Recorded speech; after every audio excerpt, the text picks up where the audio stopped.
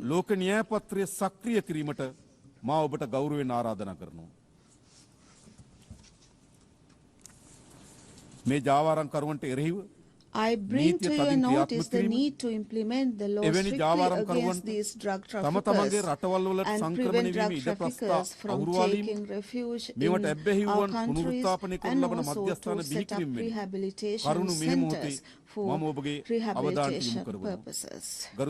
Madam President, honored guests, we regard corruption as an epidemic causing widespread harm to broad swathes of society. We believe corruption to be an obstruction for development, a decisive threat to democracy and global well-being, and also a cause for poverty.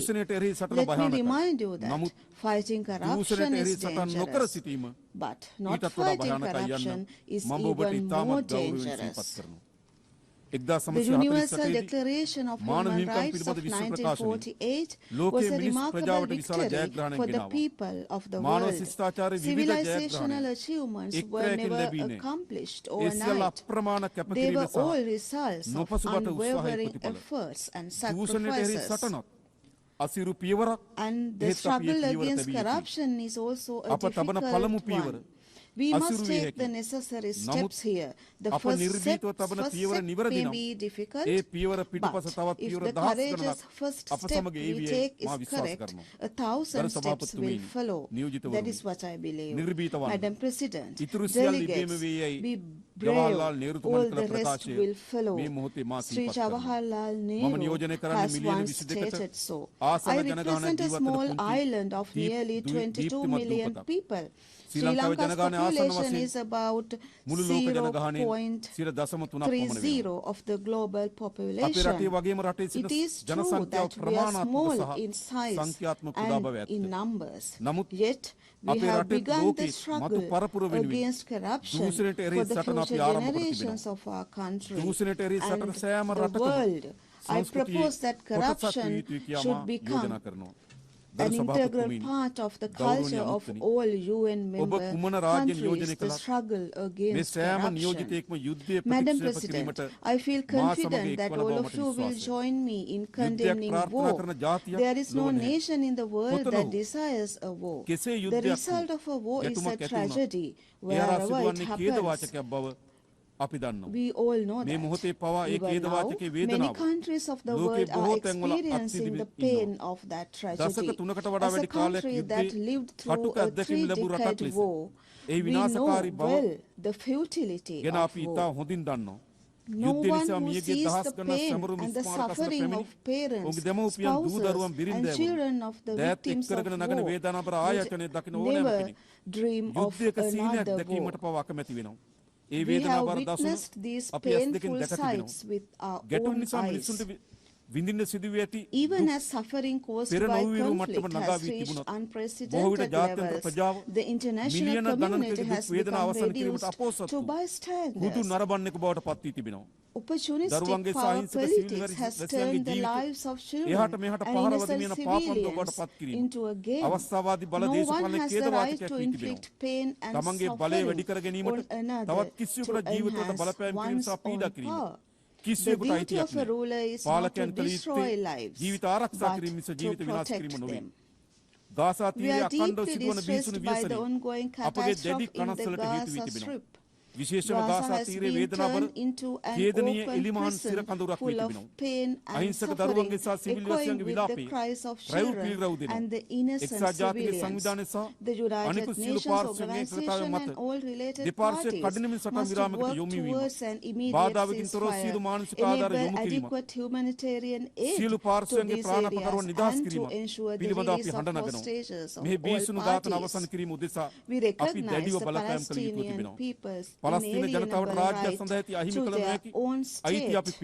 We also believe that legal, security and humanitarian concerns of Israel and Palestinian people need to be acknowledged. Sri Lanka reiterates the importance of early implementation of the UN General Assembly resolutions regarding a two-state solution on the basis of the 1967 borders. The time has come for the international community to stop being a mere spectator and to move decisively to end the suffering of millions. Religious extremism and racism have been major causes of wars and conflicts, bringing suffering to millions of people. Although a century has passed since the abolition of slavery, the poison of racism still lingers in many places. Extremist and racist ideas are as deadly as epidemics. We must ask ourselves how these extremist and racist ideas survive like sparks under the ashes in a world that has witnessed so many advances on so many fronts. I believe that we must awaken our conscience to oppose racism and religious extremism in protection of human rights and freedoms. We must be brave enough to speak up for peace. We must not be afraid to speak up for war. We must be afraid to speak up for war. In a world where millions of children die of hunger, we spend millions on weapons. When tens of millions die of inadequate health facilities, hundreds of millions are spent on futile wars. When hundreds of thousands of children are denied the right to an education, millions are spent on invading another's land. In every inch of this world, if every inch of this world can be turned into peaceful communities, what a wonderful world would it be. As a country that suffered the horrors of war for decades, where loved ones still weep in remembrance of their loved, we have a duty to make that heartfelt proposal.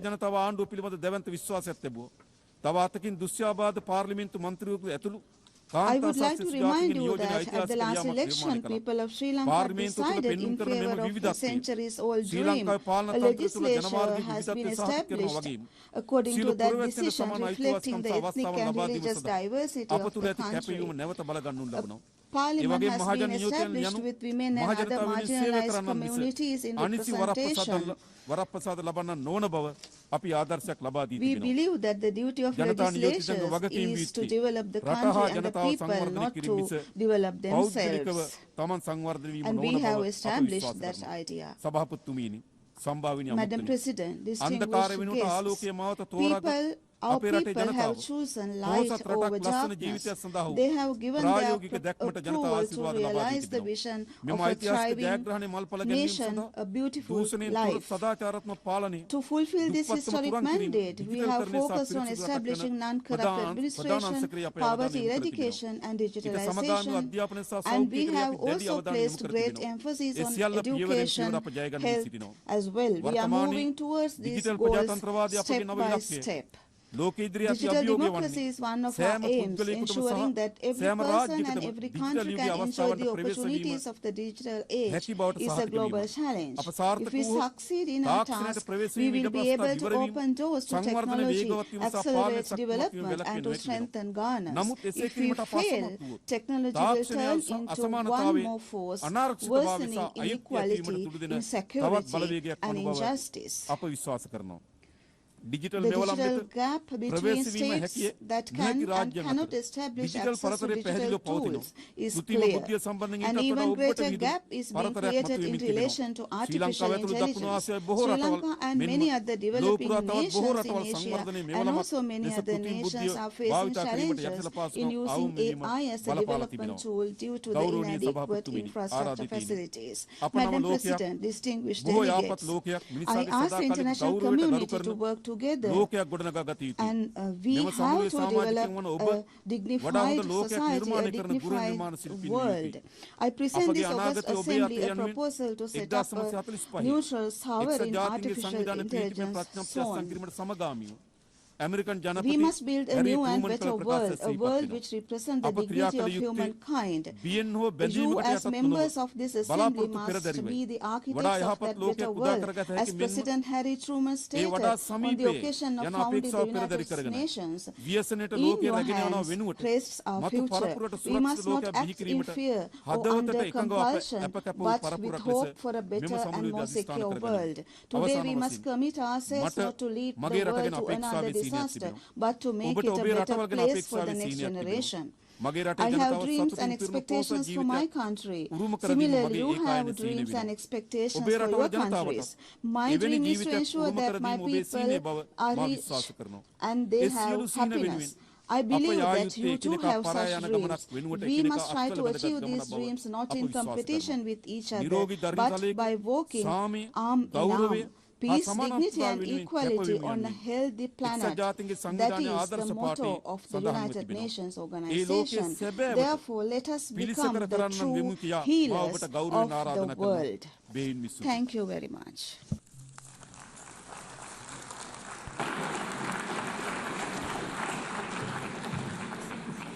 On behalf of the Assembly, I wish to thank the Head of State and President of the Democratic Socialist Republic of Sri Lanka. The Assembly will hear an address by His Excellency Cesar Bernardo Arevalo de Leon, President of the Republic of Guatemala.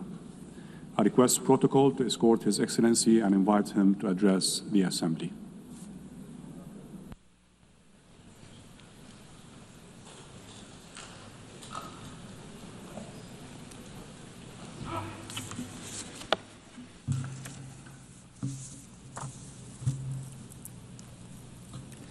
Señora Presidenta, Madam President of the General Assembly, Annalena Baerbock, Señor Secretario General Mr. de la Organización de Estados Unidos, Antonio Guterres, jefes de Estado, distinguidos delegados y delegadas, damas y caballeros, ladies and gentlemen, muy buenas tardes. A very good afternoon to you.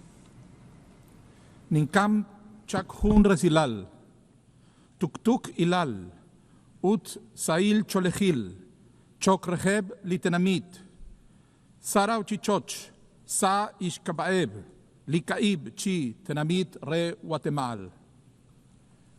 Traigo un mensaje de paz y armonía a los pueblos del mundo en nombre de los cuatro pueblos de Guatemala. Estas palabras vienen desde el centro de América, desde los territorios que durante siglos ha habitado el pueblo quechí en el norte de Guatemala. Les saludo con el idioma que se habla en la región de la Vera Paz, de la paz verdadera. Esa región que solo pudo ser incorporada al gobierno colonial español por medios pacíficos tras 20 años de digna resistencia. Traigo conmigo esas palabras para llamar a la paz verdadera que hoy parece tan lejana. En el calendario ancestral de los pueblos mayas, los periodos de 20 años se llaman catunes. Por eso podemos decir que en 2025 se cumplen 4 catunes desde que se fundó la Organización de las Naciones Unidas. Eso implica que estamos cerrando un ciclo e iniciando otro. Se abre ante nosotros una oportunidad para buscar el bienestar, para reflexionar y reparar, para hacer justicia, para empezar de nuevo. Hace 80 años los pueblos y los gobiernos del mundo decidimos fundar una nueva manera de relacionarnos.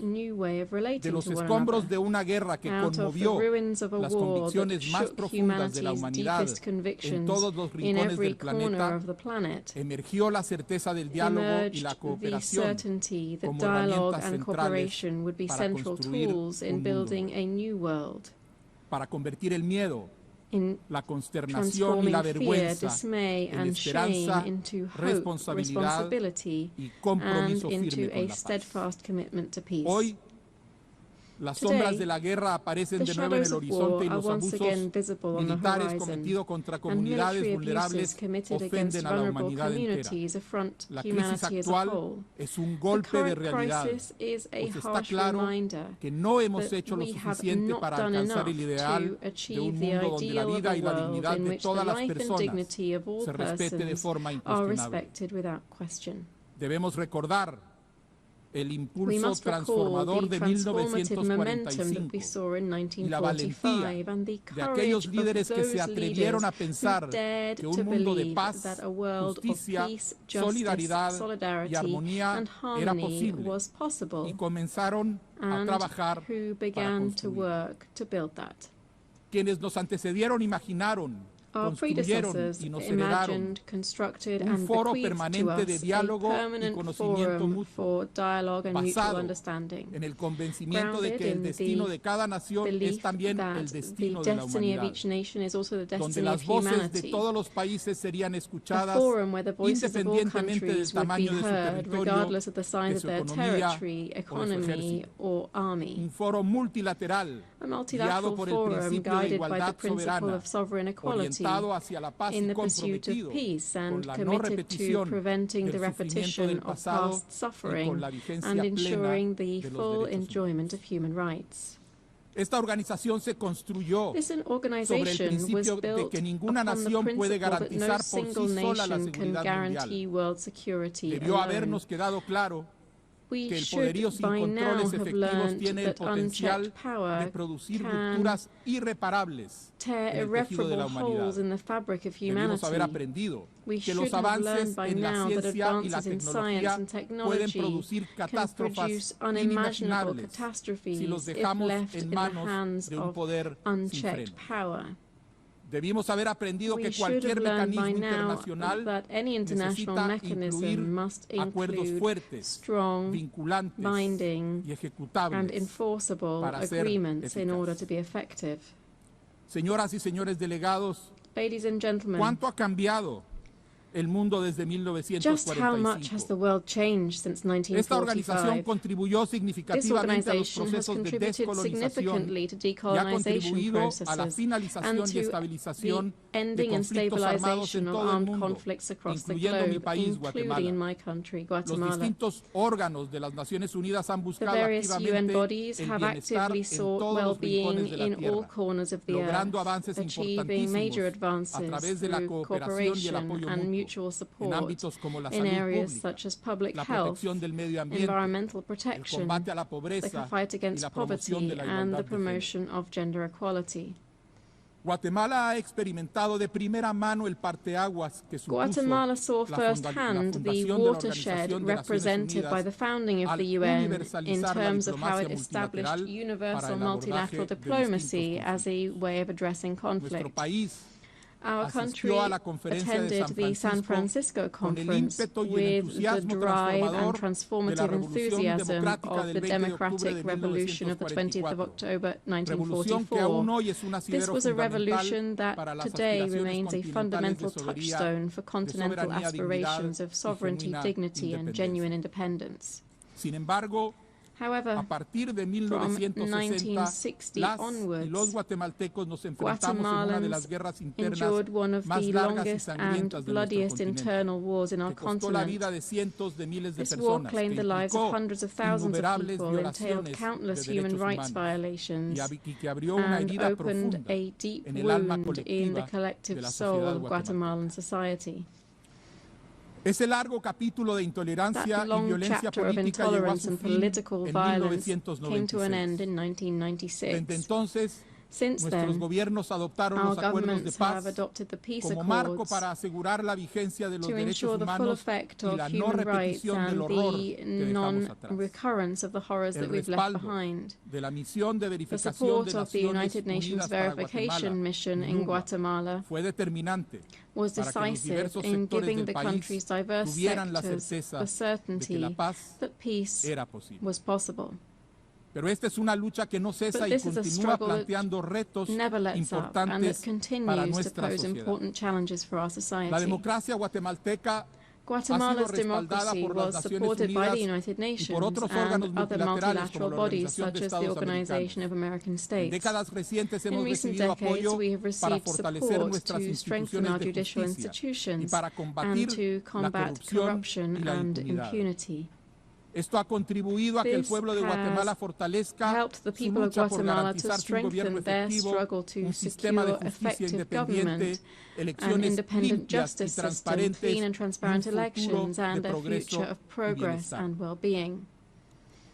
Después de un largo siglo de desmantelamiento institucional, en que la corrupción era la forma convencional para que el sistema funcionara, Guatemala está retomando el camino de la recuperación.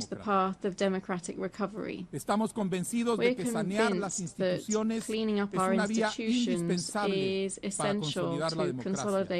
A pesar de las dificultades que implica el acoso constante que recibimos por parte de actores antidemocráticos suffer from anti-democratic actors entrenched within our justice system.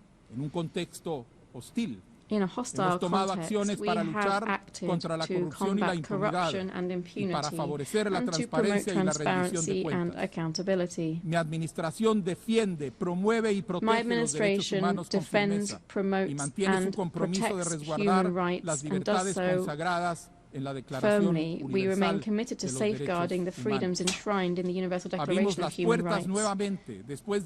After more than 7 years, we have reopened our doors to the monitoring mechanisms of the United Nations Human Rights Protection System. We have received 7 official visits, including that of the UN High Commissioner for Human Rights, the visit of the Special Rapporteur on the independence of judges and lawyers, and of the Special Rapporteur on adequate housing.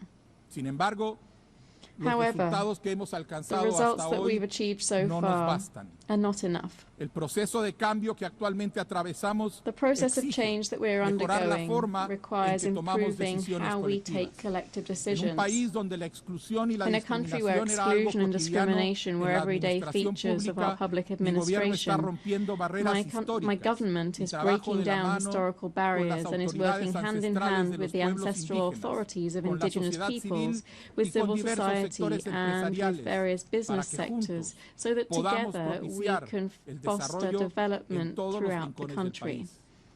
We know that there can be no democracy without social justice, nor social justice without democracy. We are engaged in a decisive struggle against corrupt and authoritarian forces who seek at all costs to keep institutions in their control and to perpetuate impunity. In their determination to pervert justice, they criminalize and persecute indigenous leaders who defended democracy, such as Luis Pacheco, journalists who denounce corruption, such as José Rubén Zamora, judges such as Virginia La Parra, and anyone else who opposes their designs of corruption and impunity, driving them into exile or imprisoning them arbitrarily. El año 2026 será crucial para Guatemala, pues corresponde elegir nuevas autoridades en órganos clave de control y justicia. Es indispensable que estos procesos de elección se desarrollen con transparencia, imparcialidad y apego a la ley, por lo que hemos solicitado formalmente el acompañamiento técnico y político de nuestros socios estratégicos para asegurar que se cumplan con los más altos estándares de legitimidad, preservar nuestra democracia y la posibilidad de construir un verdadero Estado de Derecho en Guatemala dependen de ello. Invito a la comunidad internacional a seguir respaldando estos esfuerzos mediante el seguimiento técnico, el apoyo institucional y la vigilancia cooperativa. Señora Presidenta, Madam President, señoras y señores delegados, distinguished delegates, además de nuestros esfuerzos domésticos, beyond our Guatemala domestic ha asumido efforts, sus compromisos Guatemala con sus strives to vecinos y meet con el mundo. its commitments to its neighbors and Estamos to the world. fortaleciendo We are nuestra strengthening capacidad para our atender a los capacity miles to de be able to migrantes address the que needs of the transitan por thousands nuestro of migrants who territorio, transit our asegurando para territory, ellos el trato digno que ensuring exigimos that they para las y receive los dignified guatemaltecos que se treatment, the encuentran same dignified fuera de treatment nuestro that we territorio. demand for Guatemalans En abroad. paralelo, At the same estamos time, abordando we are decididamente las tackling causas the estructurales de la pobreza root causes of que obliga poverty a that have tantos forced so many guatemaltecos a migrar. Guatemalans to Y migrate. estamos reforzando And we la are atención que brindamos a stepping nuestros up the ciudadanos assistance that we en provide Estados to our Unidos y citizens México. in the United States and in Mexico. Junto a nuestros vecinos estamos impulsando Together with our iniciativas neighbors, we are promoting importantes major para initiatives combatir to el combat crimen organizado transnational transnacional organized y el crime and narcotráfico. drug trafficking. Participamos activamente We en participate 7 misiones de actively in 7 mantenimiento de la paz peacekeeping missions y contribuimos and también con contribute 150 efectivos 150 a la personnel misión to the multinacional de apoyo multinational a la security seguridad support mission en Haití. in Haiti. Apoyamos la propuesta We del secretario support the general Secretary General's para que dicha misión proposal se transforme to en una misión transform that híbrida, mission into a respaldada por la hybrid organización mission backed by y the financiada organization con and fondos de las contribuciones financed from the permanentes para el assessed mantenimiento de la peacekeeping paz. contributions. Reafirmamos nuestro apoyo a We Haití reaffirm our y sus support for esfuerzos Haiti por alcanzar and its la efforts to achieve estabilidad stability con el respaldo with the backing de la of the comunidad international community. internacional. Señoras y señores delegados, Distinguished delegates, el cambio climático climate es la change mayor is the greatest amenaza existencial que threat enfrenta la humanidad. facing humanity. Y solamente podremos abordarla a través de la It can acción only be conjunta de los addressed pueblos through y de joint los gobiernos action del by the mundo. peoples and governments of the Una world. muestra de ello es la colaboración que hemos One example establecido of this is con the nuestros vecinos de collaboration that México y we've Belice established with our neighbors para in asegurar la Mexico and protección del Belize corredor to protect the biocultural de la Gran biocultural Selva Maya, corridor of the que es Great uno de los Maya principales Forest, which pulmones is one del of the continente. continent's main lungs. Pese a que Guatemala es un Although responsable, Guatemala is es responsable de una mínima for fracción de las only a emisiones tiny globales, fraction of global somos uno de emissions, los países we're one of the más countries that is vulnerables most a sus vulnerable efectos. to their effects. Por eso hemos reactivado That's y why we have fortalecido el Consejo reactivated Nacional and de Cambio strengthened Climático, our National Climate encargado de Change revisar Council. planes, This is estrategias tasked y with metas reviewing nacionales national que plans, aportan strategies and a la targets búsqueda de that soluciones contribute comunes. to the quest for common solutions. Guatemala reconoce que muchos Guatemala países recognizes that many necesitamos countries acceso need efectivo effective a access to financiamiento climate climático, finance, transferencia de to technology tecnología transfer y and capacity fortalecimiento de building. capacidades, por lo que instamos We a todos los therefore urge all países states a cumplir sus to compromisos honor their de climate financiación finance climática pledges y acelerar and la to accelerate the del implementation Acuerdo of de París, the Paris cooperando con nuestros by vecinos cooperating with our para neighbors proteger a to las personas que protect migran, migrants, tomando las medidas by necesarias taking para the recuperar nuestro medio measures ambiente, necessary to restore our participando environment, activamente by en las participating operaciones de actively in mantenimiento de peacekeeping la paz, operations, ofreciendo by nuestra offering experiencia our y nuestro experience and conocimiento our en donde se knowledge where they're necesite. needed. Así es This como Guatemala is how hace su Guatemala parte en este gran participates in mosaico this de las great Naciones mosaic Unidas. of the United Nations. Señora Presidenta, La futura resolución de la Corte Internacional de Justicia pondrá fin al diferendo territorial, insular y marítimo con nuestro vecino Belice. Concluida ya la fase escrita y a la espera de las audiencias orales para el próximo año y una eventual sentencia, estamos ante una oportunidad histórica para abrir una nueva etapa en la relación entre ambos países. Resolver esta controversia por la vía pacífica es un ejemplo de cómo incluso los diferendos más complejos pueden conducir a la paz y la cooperación. Guatemala reitera su compromiso con fortalecer nuestras relaciones bilaterales con Belice sobre la base del respeto mutuo, la cooperación pacífica y la observancia del derecho internacional. Distinguidos delegados y delegadas, nos encontramos ante una encrucijada.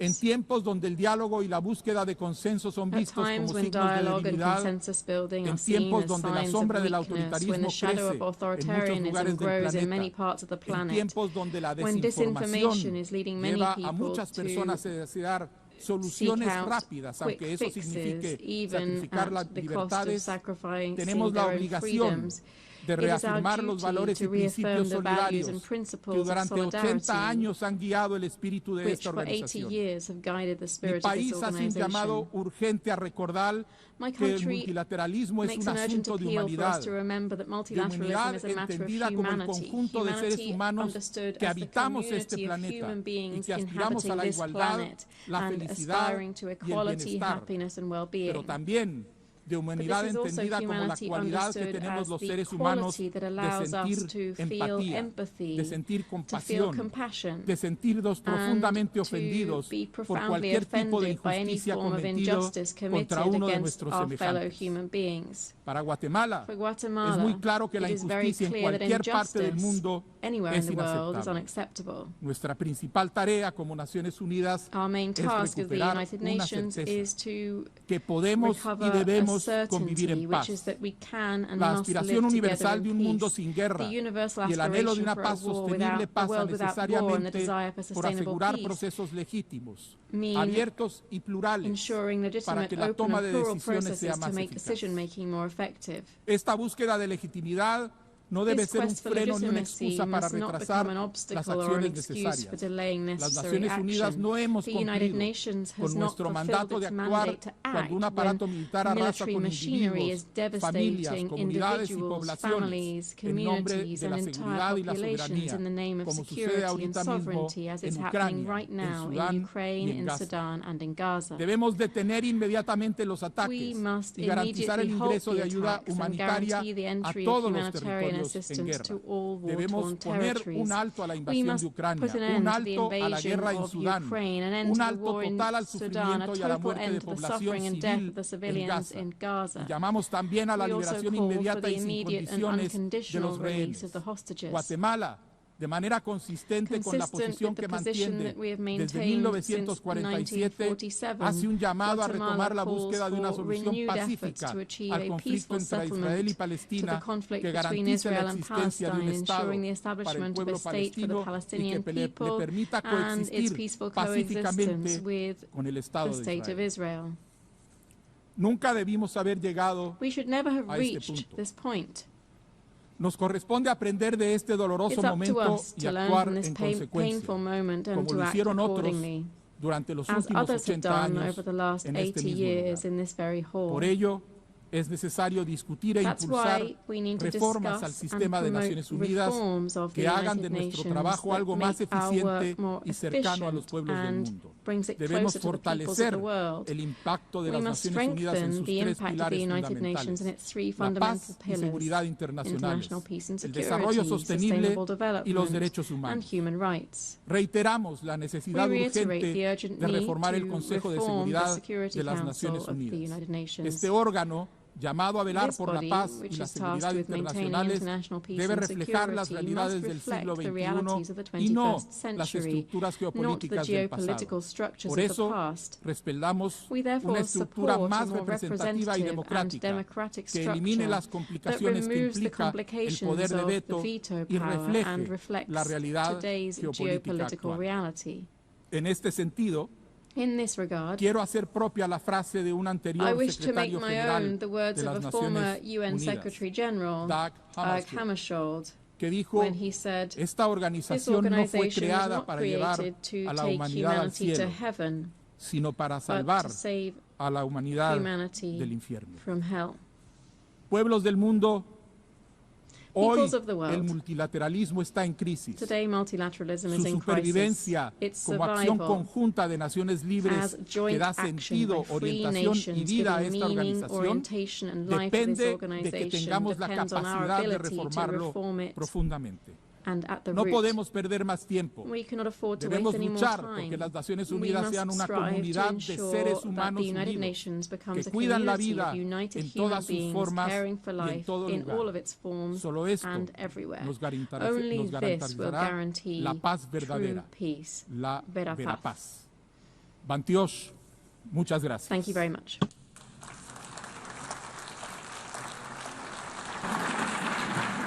Au nom de l'Assemblée générale, je remercie le président du Guatemala.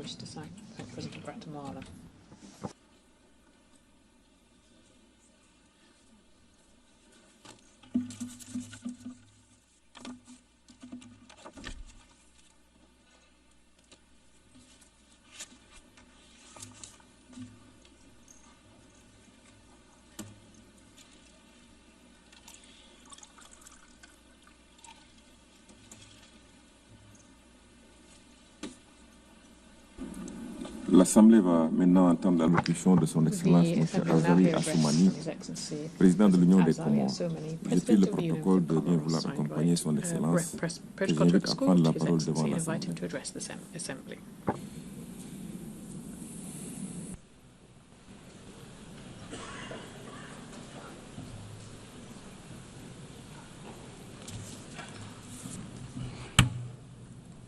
Bismillahirrahmanirrahim. Excellence, Madame la Présidente de l'Assemblée générale, Excellences, Monsieur le Secrétaire général de l'Organisation des Nations Unies, Majesté, Altesse, Excellences, Monsieur le chef d'État et de gouvernement, chef de délégation, honorable assistance, Assalamu alaikum wa rahmatullahi wa barakatuh.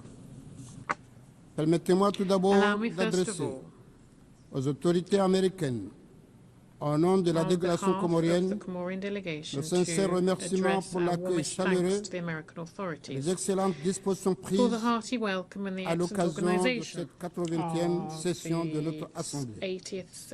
Et je voudrais ensuite féliciter Son Excellence, Madame Alena Berko, pour son élection à la présidence de cette Assemblée et lui souhaiter bonne réussite dans sa noble mission. Et par la même occasion, rendre un hommage à Son Excellence M. Phnom pour la sagesse et la rigueur avec lesquelles il a conduit les travaux précédents. Je salue enfin le leadership éclairé de Son Excellence M. Antonio Guterres, secrétaire général des Nations Unies, dont l'engagement sans faille en faveur de la paix et du développement incarne fidèlement les idéaux de notre charte, alors que l'ordre international traverse malheureusement de profondes turbulences. Madame la Présidente, le thème de cette 80e session, mieux ensemble, plus de 80 ans au service de la paix, du développement et des droits humains, prend toute sa pertinence et son urgence dans le contexte mondial actuel. Il y a 10 ans, ici même, nous avons fixé l'ambition d'un monde meilleur à l'horizon 2030. Les objectifs de développement durable devaient éradiquer la pauvreté, protéger la planète et offrir à tous la prospérité et la paix. Or, à 5 ans de cette échéance, force est de constater que le monde n'est ni plus juste, ni plus apaisé, ni plus équitable. Au contraire, les inégalités s'accentuent, les conflits se multiplient conflicts et multiply, l'humanité s'éloigne and humanity is de la vision moving further qui and nous anime. further away from the vision C'est le that cas en once Europe drove us. avec le conflit This is the ukrainien, case in Europe with the en conflict in Afrique Ukraine, avec la in situation au Africa, Sahel the situation in the et la Sahel, crise des Grands Lacs. and the crisis in the Great La Lakes tragédie region. palestinienne The en Palestinian est le tragedy témoignage is le perhaps the most plus accablant. shocking demonstration of this. Depuis plus de 70 ans, For more than 70 years et aujourd'hui now, encore and plus today qu'hier, even more so le than peuple before, palestinien the Palestinian endure people have la been spoliation de suffering sa the terre, pillaging of their l'exil, ancestral lands, la suffering torture exile, et torture l'humiliation. and humiliation. Son histoire récente n'est qu'une Their succession de recent pages history is écrites dans le simply a sang, succession of pages l'indifférence written in et le blood, mépris. indifference and scorn. Face à ce drame, When faced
to launch the appropriate investigations and to punish the perpetrators.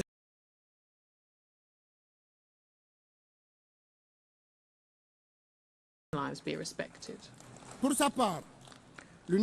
our side, the Union of the Comoros will tirelessly continue its diplomatic and legal action so that justice can be served and so that a just solution can be found to the question of the Comorian island of Mayotte, which is one of the last open wounds of decolonization in Africa. We thus regret that some brotherly countries in Africa who've always defended international law and the Comorian cause are today prevaricating and undertaking unfortunate initiatives with France to establish relations with Mayotte, in spite of international law and our national sovereignty. We call an African Union to act, to recall the duty and necessity for the respect of international law and the respect for unity of our archipelago. President, distinguished guests, much like many small island developing states, Comoros are on the front line of climate change, and we remain a vulnerable but determined country.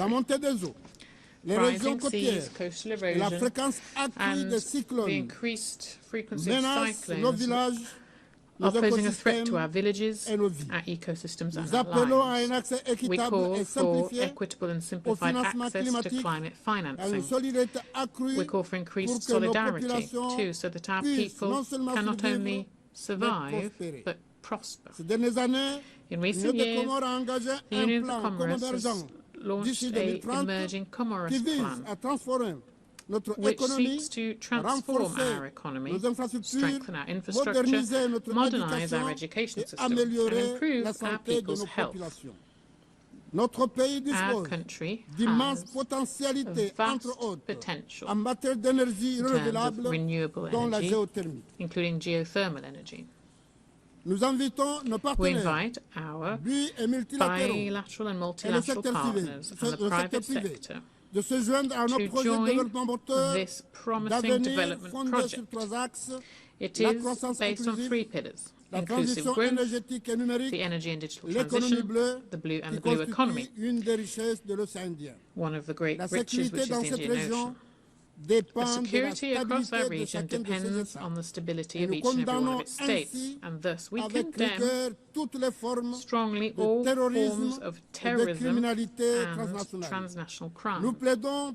We advocate for strong and just multilateralism and solidarity based on the UN Charter and the respect for the sovereign equality of states. We must reaffirm also our commitment to a fairer world order, where small states have a voice and can fully participate in global governance, and to turn back the tide of protectionism and stop people looking inward. We advocate for reform of the international financial architecture. Following the COVID-19 pandemic, the climate crisis and the increasing debt of developing countries, it is crucial to adapt the global financial system to the economic, geopolitical and social realities. 50 years after its independence, the Comorian nation is still a young one, but it is buoyed by its experience and by its dreams. The Comorian people is proud of its history and confident in its future, and they remain committed to this assembly, which embodies our common aspirations for peace, justice and development, which must be consistently consolidated. I therefore solemnly appeal to the international community and our development partners to support our efforts, so that we can have a world that really is for peace, development and human rights. Thank you for your kind attention. Au nom de l'Assemblée, je remercie le président de l'Union des Comores.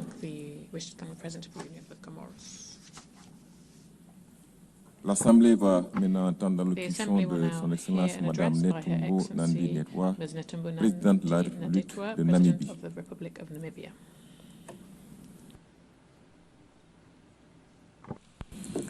J'ai pris le protocole de bien vouloir accompagner Son Excellence. Je l'invite à prendre la parole devant l'Assemblée.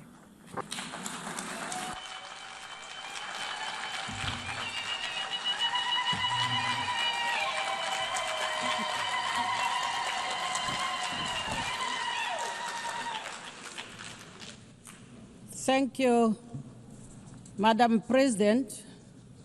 When the founders of the UN convened 8 years ago, they did so to establish an organization, among others, to save succeeding generations from the scourge of war, to reaffirm faith in fundamental human rights, dignity of human person, and equal rights of men and women, and of nations, large and small, and to lay the groundwork for a durable system that promotes justice and respect for the obligations arising from treaties and international laws.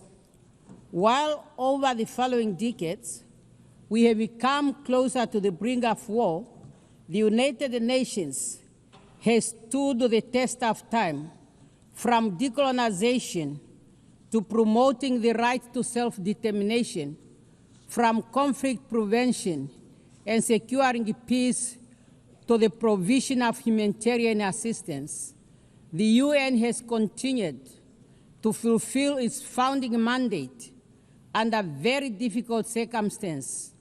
Therefore, the international community must honor the brave men and women who, under the blue flag, have been at the forefront in the securing of world peace.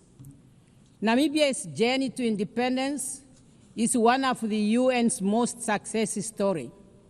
It was through this very organization that our forebears tirelessly petitioned for the end of apartheid, colonial rule in Namibia, for freedom and independence of our country. At this point, I want to thank the UN family for having held a special session in remembrance of our founding president, Comrade Sam Safishuna Nujoma, when he passed on. Madam President, my personal journey with the United Nations begins in 1974, where I have had the privilege to serve my country and Africa in various capacities within the halls of this distinguished global organ. Today, I am deeply honored and humbled to stand before you as the 5th President of the Republic of Namibia, with a mandate to deliver services and to ensure justice of all inhabitants of our country. As a woman, I encourage every girl and woman by affirming that your voice matters, your vision is needed, as it will pave you a way to the helm of whatever institution you are serving. Madam President, Namibia's 8th administration is built on the strong foundation and legacy of our predecessors. Under the theme, Unity in Diversity, Natural Resources Beneficiation, and Youth Empowerment for Sustainable Development. That theme aims to shape and transform the Namibian economy through value addition and other economic activities. Hence, we have identified agriculture, sports, youth empowerment, education and training, creative industry, health services, land and housing as critical sectors supported by mining, energy, water, tourism, infrastructure development, transport, logistics. to sustain our economic development through our long-term development blueprint, Vision 2030. This vision is being implemented through a series of national development plans, NDPs. Recently, we launched the 6th NDP with its fundamental pillars clearly aligned to the global agenda, such as the SADC Regional Inductive Strategic Development Plan, the African Union Agenda 2063, and the UN Agenda 2030 for Sustainable Development. Some of our achievements include the launch and the operationalization of the National Youth Fund, which is to assist young entrepreneurs in their economic activities. In the area of education, we will abolish registration and tuition fees in all public institutions of higher learning and vocational training centers to ensure skill development. On energy, Namibia is diversifying her energy mix using all our natural resources. In addition, Namibia presented her energy compact at the African Energy Forum, thus enabling us to access concessional funding for national energy initiatives. Madam President, climate change is scorching our lands and drying up our rivers. Global instability is impacting our economies, our markets, and jeopardizing our livelihood. These are interconnected symptoms of deeper fragility in our shared system. They require our collective action rooted in apathy and shared responsibility. In this regard, I am glad to announce Namibia's bid to host the Africa Regional Hub of the Green Climate Fund. Furthermore, severe droughts, floods, and other climatics brought about by climate change cannot be overemphasized. Namibia calls for the implementation of the provision of the Namib Declaration on a strong United Nations Convention to combat desertification for a land degradation and neutral world. Namibia acknowledges the technological advance in all fields, but ethical boundaries must be respected. However, artificial intelligence must not be a substitute for human judgment or responsibility. We therefore call for a global standard that ensures that the usage of artificial intelligence remains transparent, fair for humanity. Youth unemployment, increased economic inequality, lack of adequate housing, quality education and health care, water, energy, and debt distress are among the common challenges that no one country can address alone. Through multilateral cooperation, our collective action must ensure that we all forge ahead to make the world a better place and to work together on those challenges in line with our theme, Better Together. Madam President, 30 years since the adoption of the Beijing Declaration and Platform of Action, we have made much to celebrate and to ponder on. Namibia continues to make progress in the area of women participation in politics and decision-making. Currently, Namibia's cabinet has 57% of women. As we gear up to commemorate the 25th anniversary of the adoption of the UN Security Council Resolution 1325 on women, peace, and security, adopted during Namibia's presidency of the UN Security Council, Namibia will host 2 high-level events in Windhoek and New York. I look forward to the participation of all member states in those events to collectively reaffirm commitment to women, peace, and security agenda.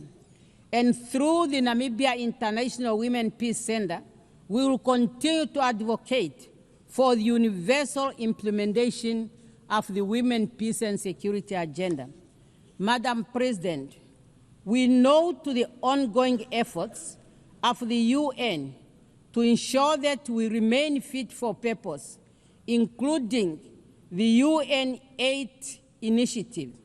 We need an agile United Nations that is inclusive, respect of the UN Charter, and its purpose and principles must be our guiding star for our future endeavors.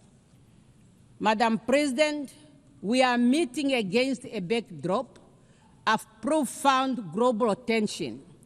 The world is fractured by conflict, displacement, and economic instabilities straining multilateral cooperation and a serious issue for us to reach consensus. A global liquidity crisis threatens to plunge millions of people into poverty and insecurity. For Namibia, those crises are real. They impact our communities, test the resilience of our ecosystem, thus need urgent attention. In this context, the Southern Africa Development Community is committed to promoting peace, security, and stability in the Eastern DRC. Namibia welcomes the ongoing efforts by the AU, SADC, and AC to align the Rwanda and Nairobi peace process and encourage the continued strengthening of political and security aspects of the challenges faced in our region. We further call upon UN Security Council and good office of the UN Secretary General to strengthen negotiation and peacekeeping initiatives towards resolutions of all conflict, including those in different parts of Africa. The impasse in the UN security over the question of Western Sahara is an injustice. More than 34 years after the adoption of the Resolution 690 of 1991, the time for the holding of the UN referendum on the right to self-determination for the people of Western Sahara is now. This year marks the 20th anniversary of the Ezuwine Consensus and the Third Declaration, which jointly constitute the common African position on the reform of the UN Security Council. We acknowledge the support from all interested groups for the common African position, which culminated in the recognition of Africa as a priority and a special case in the reform process, as reflected in the outcome documents of relevant United Nations process, including the Pact for the Future. We can no longer delay the urgent call to redress the historical injustice to Africa and address our call for equitable and balanced representation on the Security Council. Madam President, the Charter of the United Nations has laid the foundation for conditions necessary for peaceful coexistence and harmony among nations. Therefore, unilateral cohesive measures should not be used as a tool to undermine sovereign state, for this violates the Charter and the principle of the United Nations. In this regard, we call for an end to the continued illegal economic, financial, and commercial embargo imposed on the friendly people of Cuba and removing her from the least state sponsoring terrorism. We call for an end to the illegal sanctions on Zimbabwe. We are also gravely concerned about the emerging threats against Venezuela and call for the removal of sanctions and the threats against that country. Madam President, the UN Commission of Inquiry on the occupied Palestine territory, including Israel, Eastern Jerusalem, has just released its findings that indeed a genocide is being committed against the Palestinian people. Despite the clear provision of the Security Council and General Assembly resolutions and advisory opinion rendered by the international community of justice, the humanitarian situation in Gaza is worsening, and access to humanitarian aid is severely limited. A failure to address the crisis in Gaza could become the moral failure that defines this era. We call on the UN Security Council to find consensus and help put an end to the lasting conflict between Israel and Palestine. Madam President, I call for a meaningful reform of the United Nations. Has a call for the meaningful reform of the United Nations has never been more urgent. This reform necessitated democratizing global governance, amplifying marginalized voices, and ensuring international law is not a tool for convenience, but a shield for most vulnerable. As I conclude, I wish to reaffirm Namibia's commitment to the international obligation and the multilateral order. Respect for international law is not just a legal duty, it's a moral imperative. We must reaffirm our commitment to the principle that unite us, mutual respect, and peaceful resolution of dispute, and solidarity in the face of common challenge. Let us remember that even the smallest nation have a voice. When those voices are heard and heeded, durable peace and justice will prevail. We have an obligation to make this our moment, not to despair, but renewal.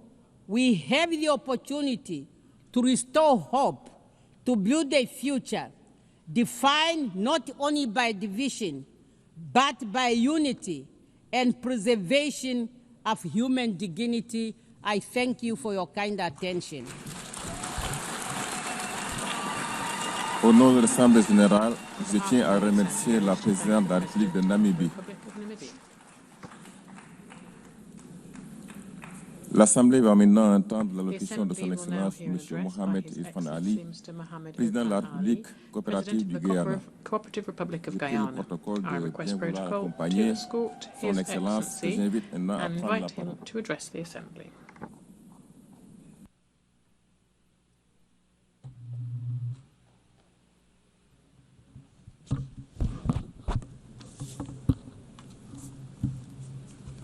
President, Excellencies, distinguished delegates, friends, I extend my heartfelt congratulations to Madam President on her election as President of the 80th session of the United Nations General Assembly.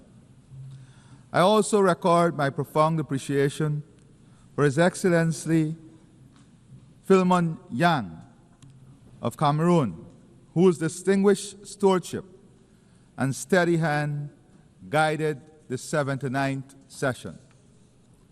Today, as we mark the 80th anniversary of the entry into force of the United Nations Charter, we find ourselves at a crossroads.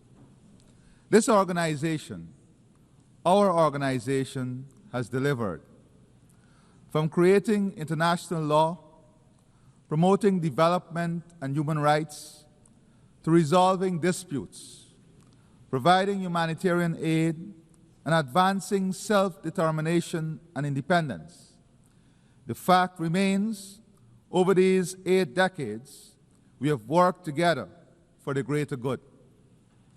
From 51 member states in 1945 to 193 today, the UN has established itself as the premier organization for multilateralism. In fact, it is difficult to imagine our world without the United Nations. However, as it is with anniversaries, we must reflect honestly and candidly, where are we at 80? Conflicts are raging as geopolitical tensions intensify. Food insecurity is worsening.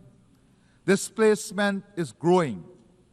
Human rights are being ignored, and climate change is threatening lives and livelihoods. Our Sustainable Development Goals are imperiled by shrinking development and budget support. Spending on peacekeeping budgets is diminishing, and humanitarian costs are soaring. Meanwhile, global military spending in 2024 saw its steepest annual increase since the Cold War. President, the United Nations noble mission to maintain international peace and security will ring hollow if it allows power to triumph over principle and might to override right. In remaining faithful to its charter, the United Nations must ensure that the survival and progress of humanity are not mortgaged to the ambitions of the powerful. The collective will of our membership must be reflected in the institutions and governance structure of the United Nations, including the Security Council. On this note, as we prepare to leave the Security Council at the end of this year, I want to thank our permanent representative and a team from Guyana for their exceptional work at the Security Council and their leadership.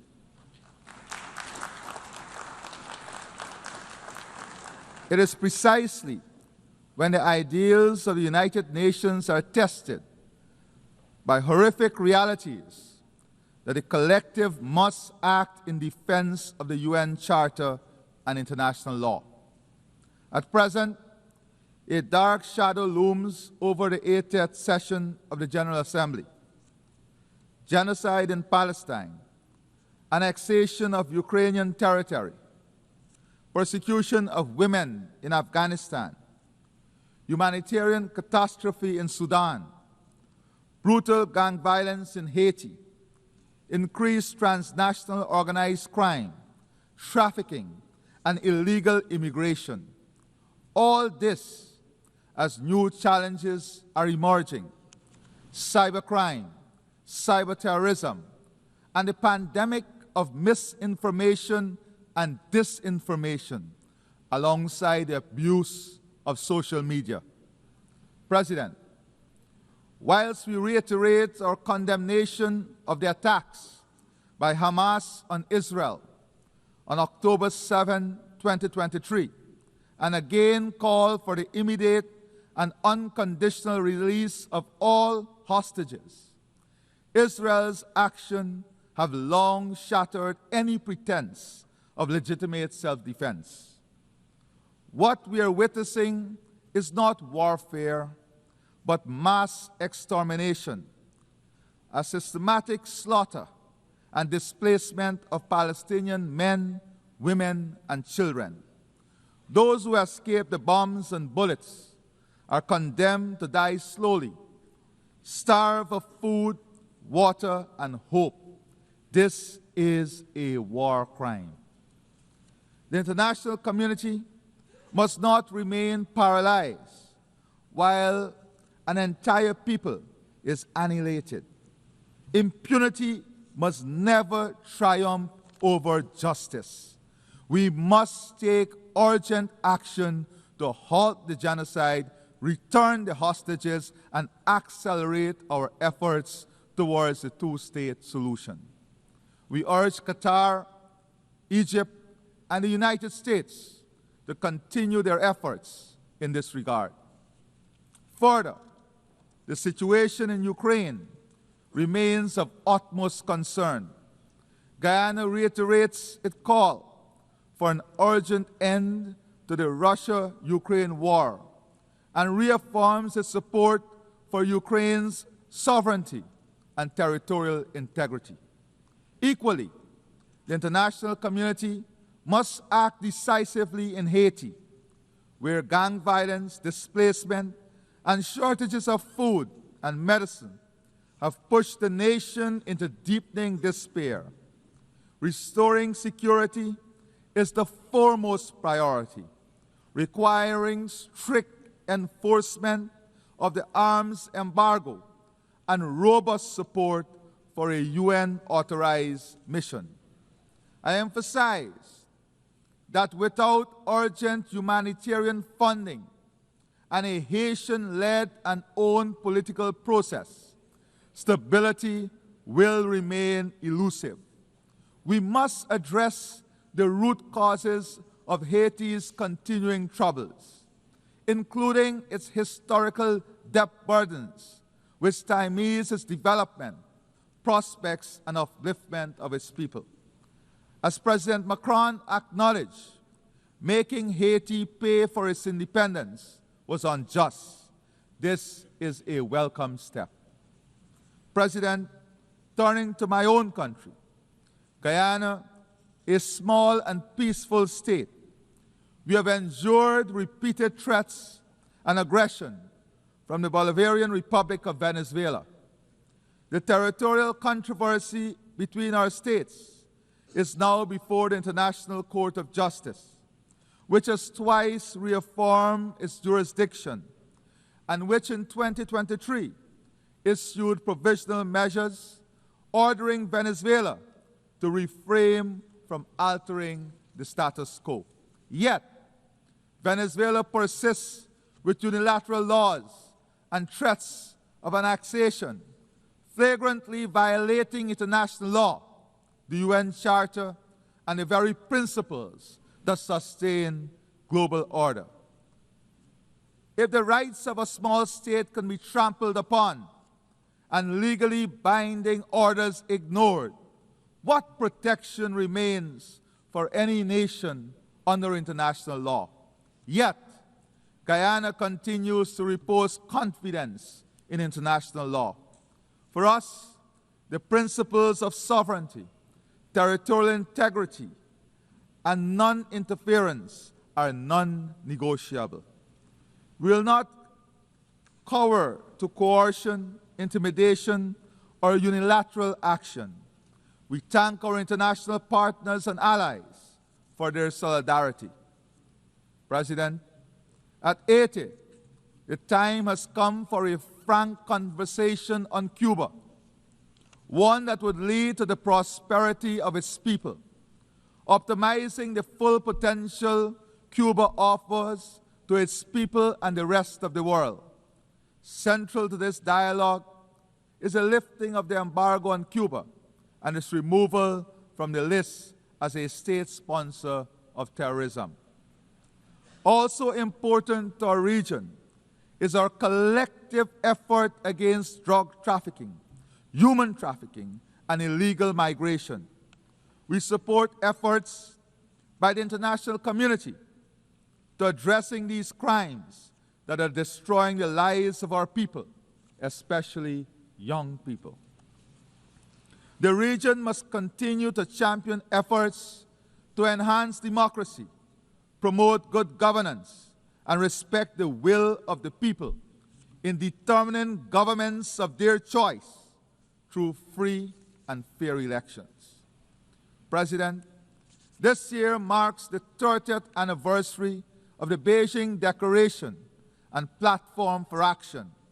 The Declaration remains a blueprint for achieving gender equality, which, despite transformative strides, remains significantly unrealized in most parts of the world. In Guyana, the dividends of strategic investments in leadership and capacity building for women and girls are evident. More women have assumed leadership roles in government, in parliament, and in public and private sectors.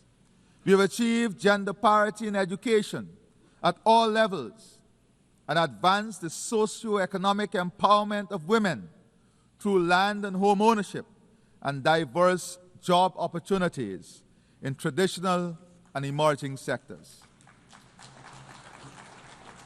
To enable women to participate equally and competitively in the workforce, government is offering child care support, which will include day and night care centers for children. President, survival of our people, our economies, and our planet depends on accelerating action on the Sustainable Development Goals. It requires a people-centered approach that prioritizes ending poverty and hunger, ensuring protection of children, support for persons with disabilities, and empowerment of young people. Peace, stability, and sustainable development cannot exist in isolation from the urgent need to address climate change, which poses an existential threat to the most vulnerable and to our shared future. Guyana repeats the call for accelerated, unified global action to limit global warming. We continue to match our words with actions, protecting our forests, investing in sea and river defenses, improving drainage and irrigation, and restoring mangrove ecosystems to protect our people, our land, our livelihoods, and our planet. Our low-carbon development strategy 2030 demonstrates that economic growth and environmental stewardship can advance hand in hand. As the first country certified under the REDD+ Environmental Excellence Standard and a successful seller of carbon credits, we are demonstrating that nature has tangible value and that innovation and responsibility can and must be rewarded.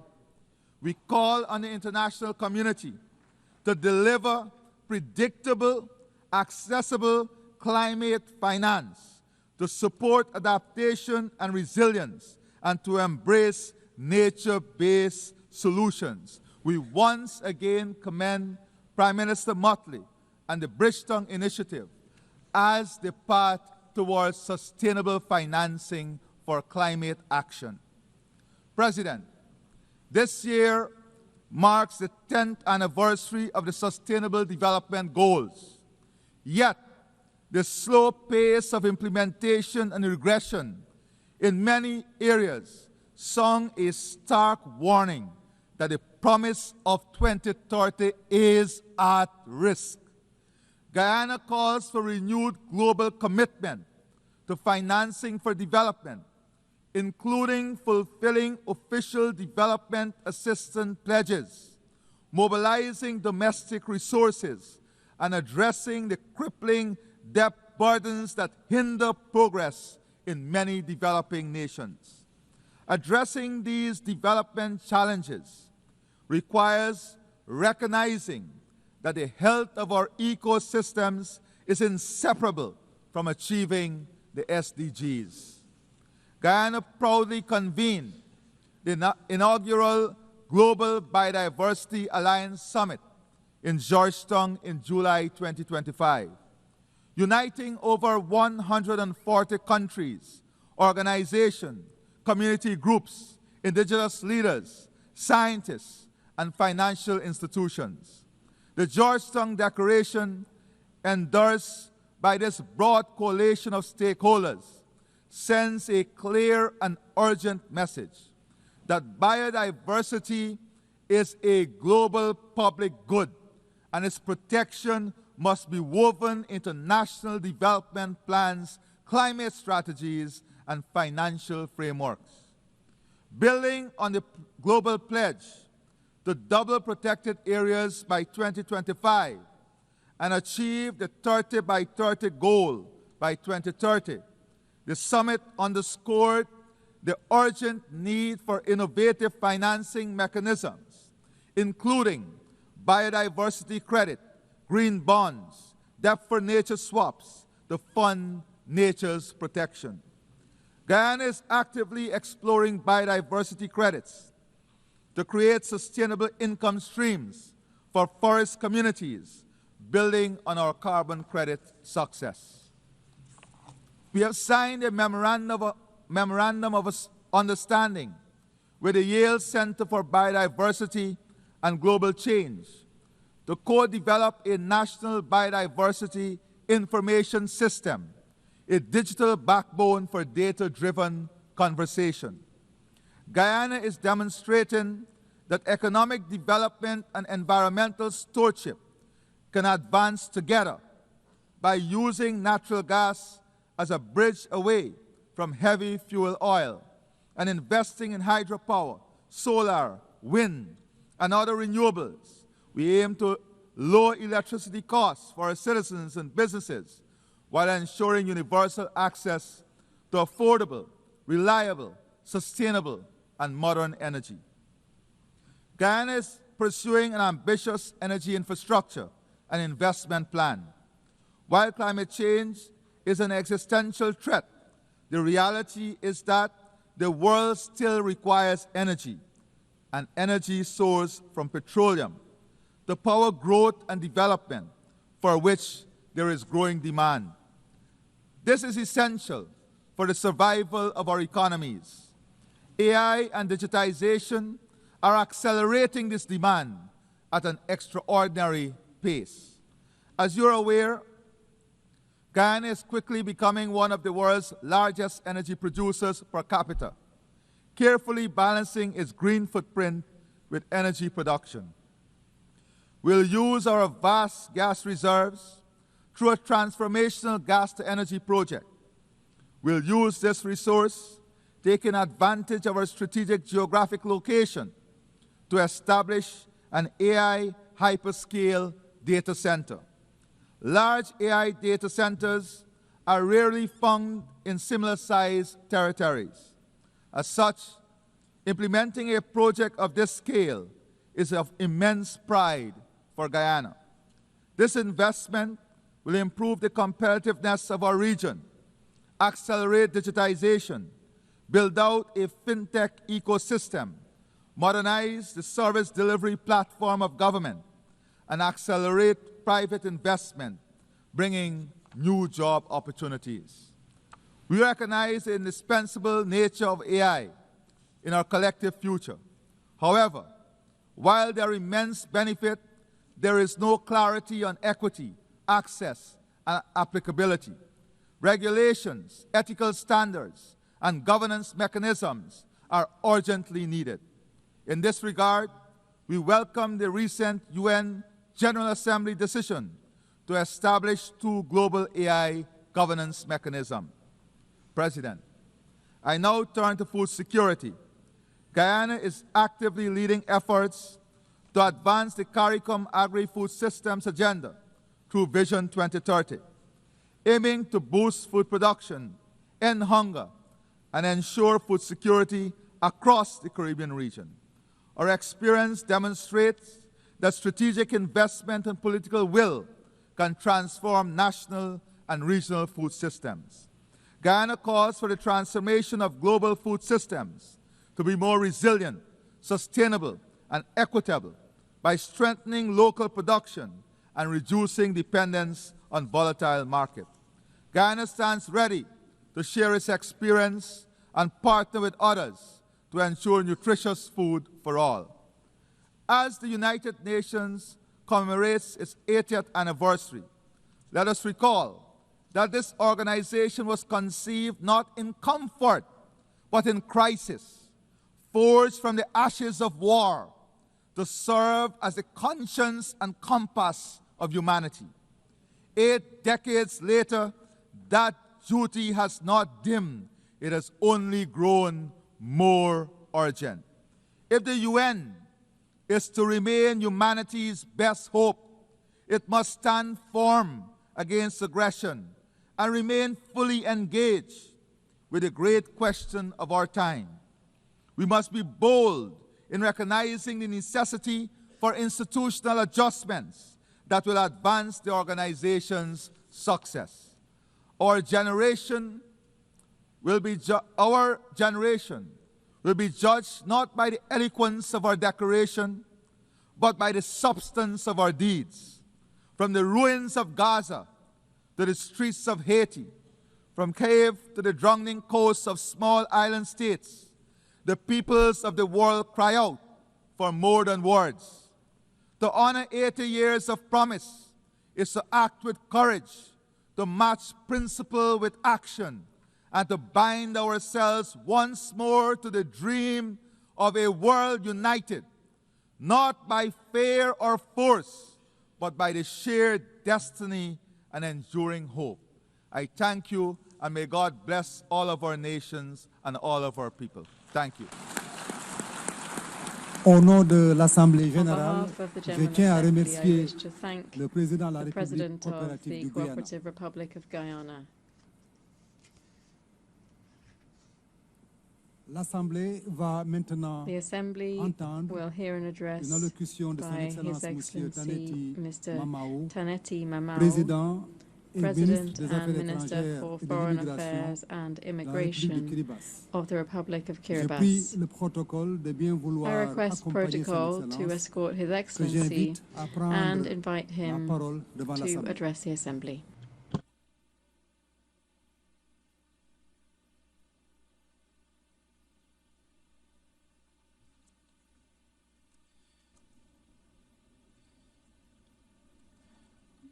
Madam President of the General Assembly, Head of States and Governments, Secretary General of the United Nations, Excellencies, ladies and gentlemen. In His holy name and on behalf of the government and the people of Kiribati, I extend our warm greetings to you all. I am honored to warmly congratulate you, Madam President, on your election to preside over this historic 80th session of the United Nations General Assembly, and I wish you every success as you guide these important deliberations. Madam President, we commend your theme, Better Together, 80 years and more for peace and development and human rights, reminding us of the enduring importance of multilateral cooperation in addressing global challenges. For Kiribati, it underscores the value of working collectively to advance peace, safeguard human rights, and promote sustainable development. Your Excellencies, Kiribati welcomes the initiative of the Secretary General to reform the United Nations for the challenges and realities of the 21st century in order for it to respond more effectively to member needs, especially small island developing states or SIDS, and the least developed countries, LDS. These countries are faced with unique and special circumstances that require targeted assistance and support from the UN. The Secretary General's UN 80 initiative is a crucial step toward a more effective UN. In this context, we encourage reforms that remove duplication, improve efficiency, and ensure that mandates most vital to vulnerable nations, such as climate action, sustainable development, and resilience are protected and enhanced. Kiribati is proud. Since joining the UN, we have been contributing in our way to its mandates and its initiatives. On the international level, especially peace and security, Kiribati has actively supported the Treaty on the Prohibition of Nuclear Weapons, particularly in the implementation of Article 6 and 7, efforts which we jointly coordinate with Kazakhstan. We fully support the United Nations push for a world free of nuclear weapons and are committed to addressing man-made disasters like dumping of nuclear waste, radioactivity wastewater discharges, and traversing of nuclear-powered submarines, and testing that pose grave risk to our oceans' fragile health. Advocating for a nuclear-free ocean and the world should be backed by our commitment to peace and security. Kiribati has strengthened governance in the capital and is now working with the outer highlands to improve accountability, develop relevant initiatives, manage assets, and enhance customer service. These efforts are very essential for peace and security. Aligned with our KV20 roadmap to transform Kiribati into a healthy, wealthy, and peaceful nation, we sent our police officers to support the UN peacekeeping missions. Kiribati also actively engages in social and cultural initiatives for peaceful living. Gospel Day, now celebrated across Kiribati, unites all faith-based organizations to worship together, fostering respect, unity, and peace. We hope this approach promotes religious tolerance worldwide, making it a better place to live. Peace, security, and respect for the UN Charter are essential for sustainable development. Kiribati is committed to SDGs, emphasizing SIDS, or Small Island Developing States' unique circumstances. Along with the other SIDS in the Antigua and Barbuda Agenda for SIDS, ABES, we aim for resilient prosperity through technological and digital solutions. These innovations are vital to overcoming challenges from geographical isolation and limited economies of scale.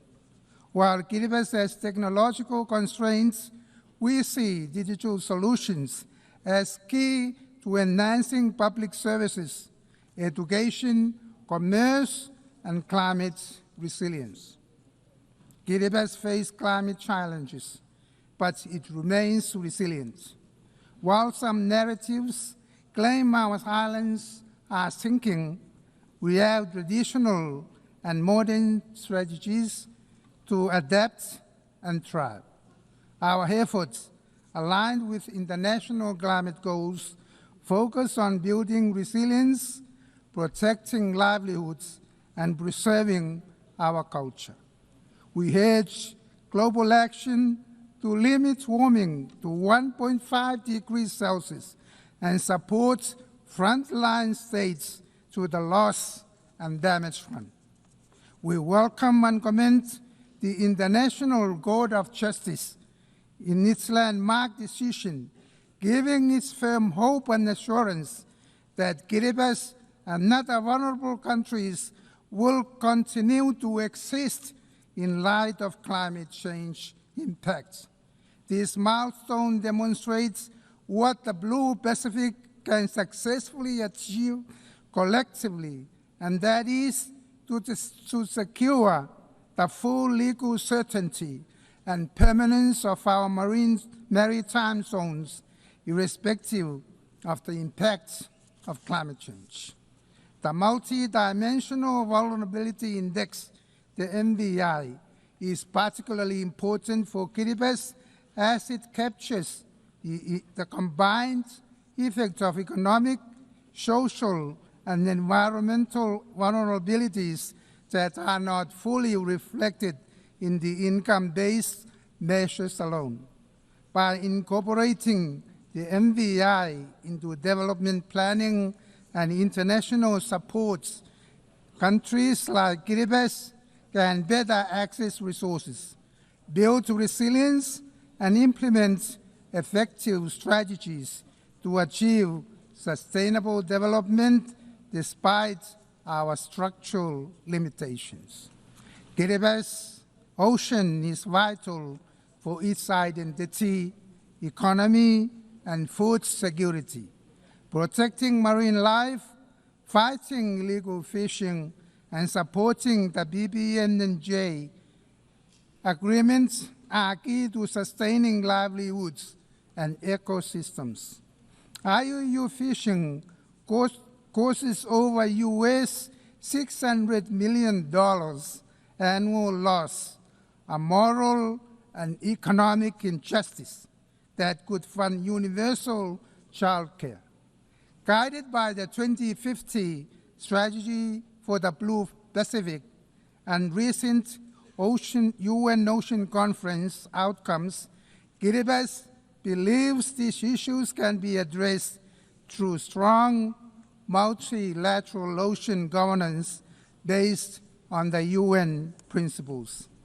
Your Excellencies, as part of Kiribati's efforts to support the global ocean commitments to protect and sustainably manage the marine resources, we have committed to increase the value of our tuna and maximize economic returns, and at the same time ensure that this resource is protected for our future generations to the parties of the Nauru Agreement or the PNA. Access to sustainable and renewable energy is fundamental to advancing development and resilience in Kiribati. Small island states and Pacific Islands Forum family at large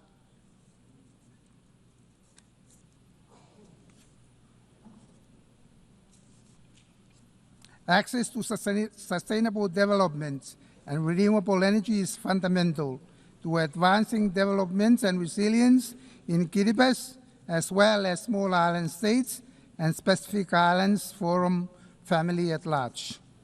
Kiribati is investing in clean energy technologies, such as solar lights at household levels, to reduce our dependence on imported fossil fuels.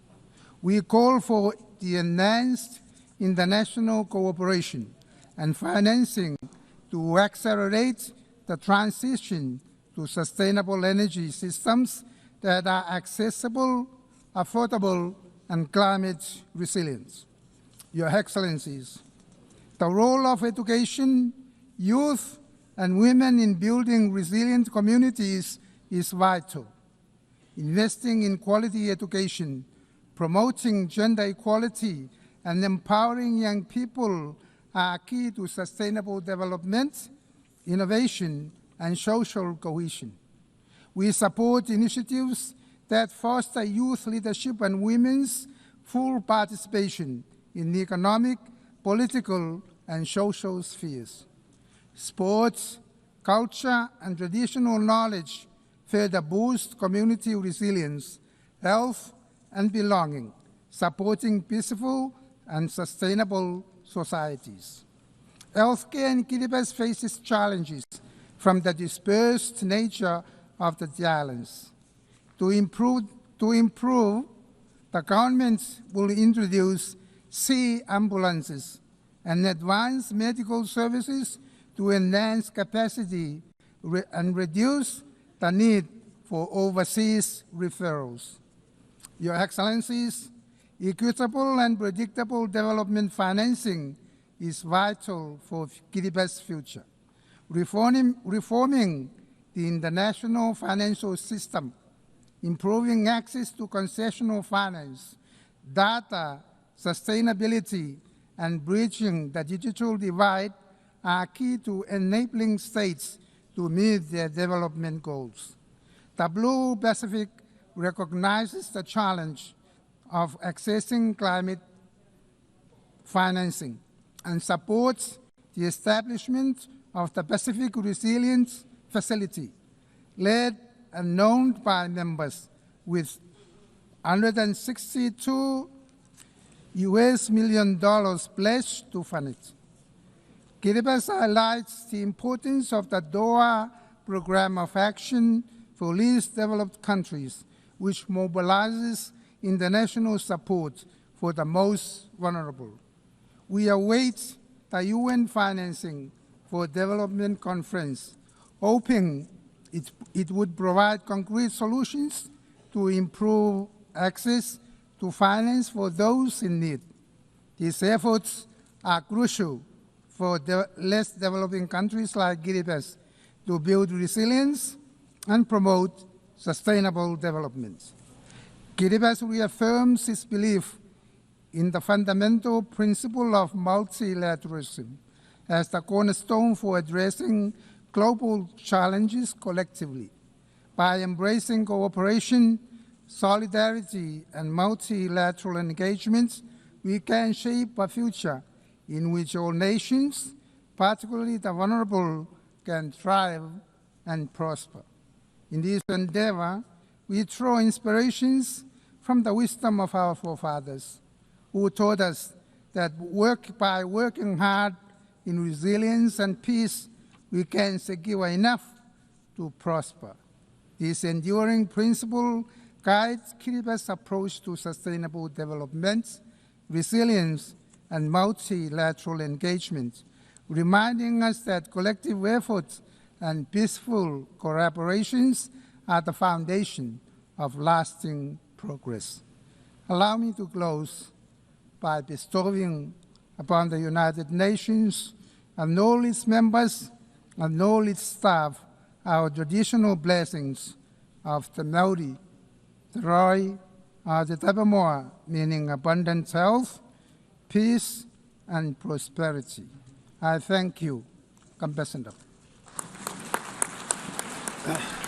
Au nom de l'Assemblée générale, je tiens à On behalf remercier of the General Assembly, I wish to thank the President and Minister for Foreign Affairs and Immigration of the Republic of Kiribati.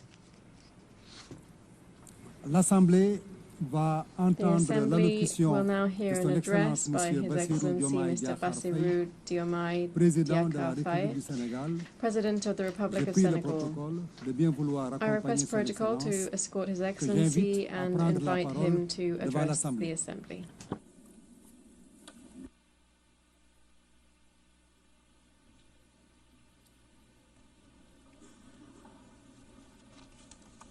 Madame la Présidente de l'Assemblée President of the General Assembly, colleagues, Monsieur le Secrétaire Général, Secretary Mesdames, General, Messieurs, distinguished delegates, ladies and gentlemen.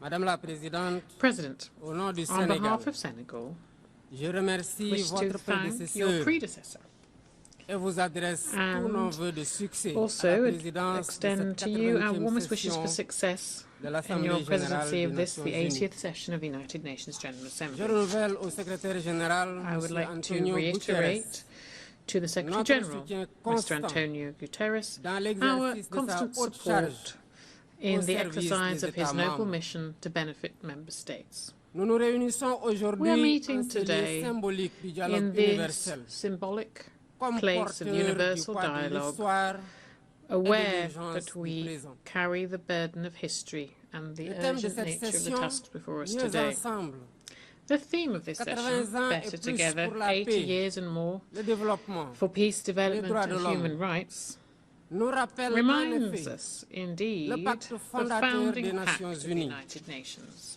un pacte It is a de pact coexistence of pacifique, peaceful de coexistence, sécurité collective collective et d'un security, ordre international and an fondé sur international le droit. order based on the law.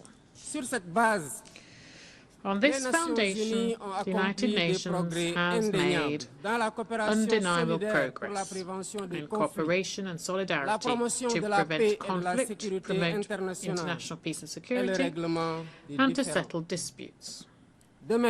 Equally, significant progress has also been made in the codification of universal norms for the protection of human rights and to create a safer and more peaceful international order. But 80 years after the following the creation of the United Nations, the world is teetering again, as if we had been caught in the same currents that dragged humanity into two major disasters in the space of one generation. We are living in turbulent times. There are new challenges and multiple uncertainties. The spread of terrorism, old and new conflicts, climate change, far-reaching economic crises, falling international solidarity, and a higher risk of the collapse of multilateralism. Not forgetting either the resumption of the arms race, including in cyberspace. The most concerning, of course, is the appalling dehumanization. A world that feels selectively according to geopolitical interests and states. There can be no justice based on law when what is taken to be the international order is governed by double standards, by the right of the mighty and a spirit of us versus them. In this worrying context, Africa remains confronted with armed conflict, terrorism, particularly in the Sahel, cross-border crime and political instability. When faced with so many challenges, an approach should be an integrated one that combines prevention with resilience and a targeted response. Peace and security have a price. Let's give ourselves the resources to afford them with predictable and sustainable funding of African peace support operations, with suitable equipment and robust mandates and rules of engagement. That's the only way of tackling the scourge of terrorism and building a minimum level of security and stability in the areas affected. Here I wish to reiterate Senegal's solidarity towards our brotherly countries who are working day in, day out to fight terrorism. In the Middle East, the Palestinian people continue to live through the worst of tragedies, now indescribable. Under the daily shower of bombs, all lines have now been crossed. We cannot stay silent nor look away, because Gaza is no longer alive. Gaza, the land of blood, sweat and tears, has become hell for thousands of souls of all ages trapped in an open-air prison. Men, women and children are in agony every day, deprived of food, water and health care. Senegal reiterates its strong condemnation of this tragedy that nothing can justify. In its capacity as chair of the Committee for the Inalienable Rights of the Palestinian people, Senegal believes that only the creation of an independent and viable Palestinian state will bring lasting peace for all parties, each of them within safe and internationally recognized borders. Ladies and gentlemen, 80 years ago, the founding fathers of the UN committed, when they created the UN, to spare succeeding generations from the scourge of war, which, twice, in a quarter of a century, had caused millions of deaths and innocent suffering. On behalf of Senegal, I wish to pay tribute to those pioneers and all of those who have embodied the universal values of our organization, often at the cost of their own lives. In this world in crisis, doivent rester les mêmes. La paix plutôt que les conflits. La justice plutôt que l'indifférence. Le partenariat plutôt que les rapports de force. Mais cela n'est possible que par un multilatéralisme fort et revitalisé.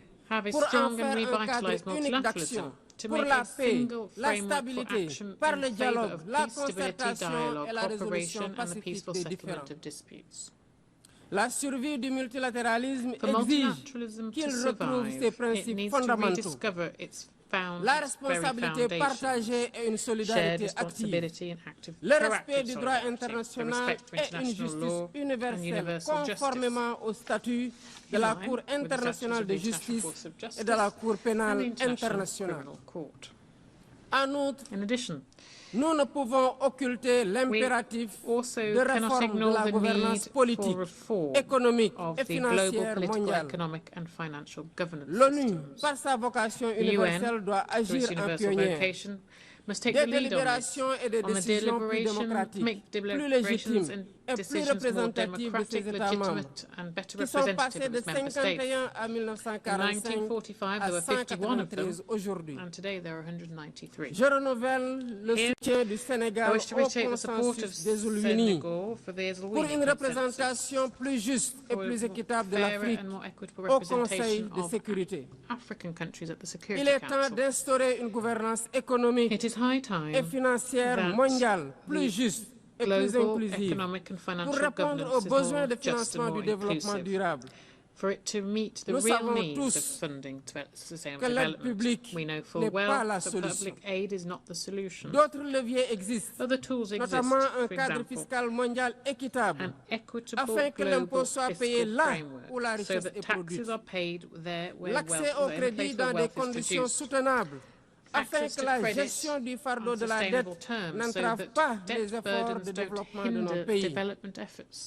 Enfin, la mise en œuvre effective de l'engagement de Séville, du pacte pour l'avenir et des objectifs de développement durable, pour un accès élargi à la santé, à l'eau, à la nourriture, à l'éducation, à l'énergie et au numérique. Le réchauffement climatique mérite aussi notre attention. Il n'est pas seulement une menace, mais une question existentielle.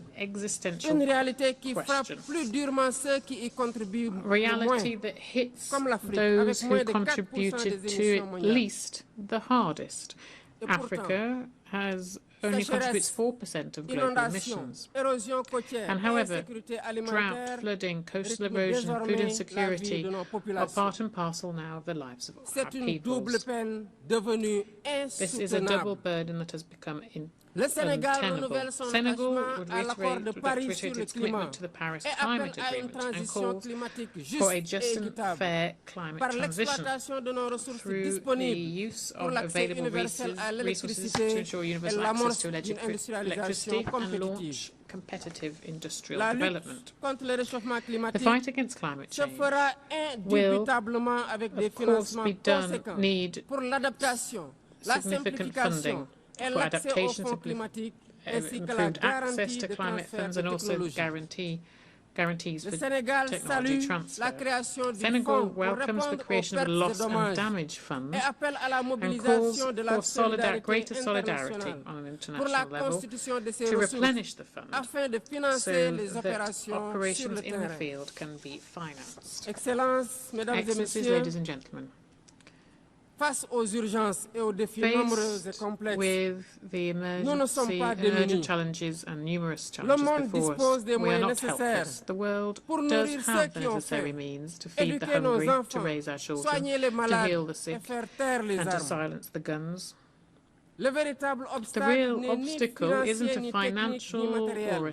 Il est dans la volonté politique de faire du multilatéralisme un instrument de solidarité collective, de coopération plutôt que de confrontation, pour un avenir où la dignité humaine sera au cœur de nos décisions. Alors, faisons de ce 80e anniversaire des Nations Unies At this, the 80th anniversary of the United Nations, let's not just state that the world order is tired, but let's springboard for new hope.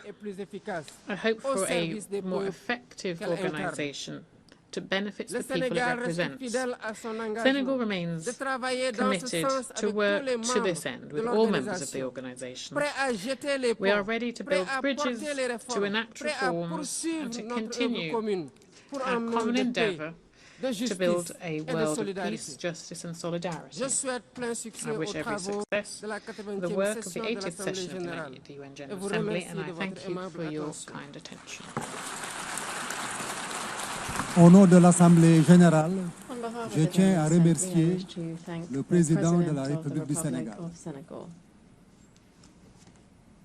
L'Assemblée va entendre l'allocution de son Excellence Peter Pellegrini, président de la République President of the Slovak Republic. J'ai pris le protocole de bien I vouloir request protocol to escort His Excellency and invite him to address the Assembly.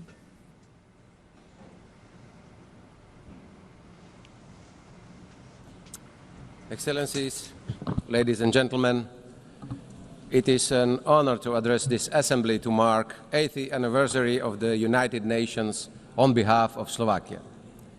Indeed, it was Slovak Jan Papanek who was one of the 14 co-authors of the UN Charter.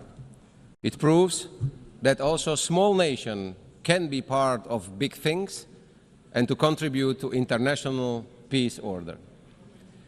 This milestone invites us to reflect on the reality of the world that deeply concern all of us, including my country. 80 years ago, humanity emerged from the darkest conflict in history. It claimed millions of lives, left entire regions in ruins. My country witnessed the Holocaust, but also the courage to stand up to evil. A few days ago, I visited the Hiroshima Memorial, and it was a deeply moving experience and a painful reminder of the destruction in a single brief moment. All this teaches us important lessons of the past. Hiroshima and Nagasaki must be the last places where nuclear bombs were used. It obliges us to denounce any threats of nuclear destruction. It obliges us to work each day on keeping the world safe and peace. Peace has become the UN's defining mission, alongside the protection of human rights, sustainable development, and international law. To quote Slovak diplomat Jan Papanek, "The success of the UN was my life's goal because peace means progress for my nation and security for my homeland." This is the ambition that we, humanity, agreed to accomplish. The authors of the UN Charter saw the danger of unchecked hatred and extreme ideologies. They understood that the world needed a framework to ensure it wouldn't slip into chaos again. The rules protected sovereignty, independence, and territorial integrity, as well as the resolution of conflicts by peaceful means, and the prohibition of the use of force. Those were the foundations of a stable and just world. 80 years ago, 51 founding states signed the Charter, including my own. Roughly 80% of the world's population and others followed. I take now the liberty to ask esteemed leaders, how many would have the courage to sign the same Charter today? How many would truly live up to its rules and obligations? Would we be even able to write the Charter in current post-truth societies? And what's worse, the Charter is openly questioned. The rule of the powerful and the use of the military force are returning as tools of policy. International law is being dismantled, piece by piece, norm by norm. We see the mass proliferation of violations and their violators. But let us ask, Where is this leading us? What will be the result? What will hold up the more unpredictable world? As a small country in Slovakia, we believe that small countries must be smart, and not only in times of confrontation. UN Charter and the rules must prevail always, the guardrails against the false notion of the right of might and the illusion of spheres of influence where external powers dictate the lives of other nations. I sincerely believe that both in the global north or south, it is in the majority interest to uphold the world with the sovereign equality of nations, equal sovereignty for all. A world where the UN Charter, the rules and obligations remain the highest moral grounds and standards against which the action of states are judged. Esteemed leaders, peace is the defining mission of the UN to which we committed 80 years ago. Even so, the world is more violent today, with dozens of armed conflicts recorded last year. Today, the world is becoming a more dangerous place than it was before. Innocent people, elderly, children and women suffer because of war. It is not an anomaly, it is a structural shift. This is the reality, ladies and gentlemen.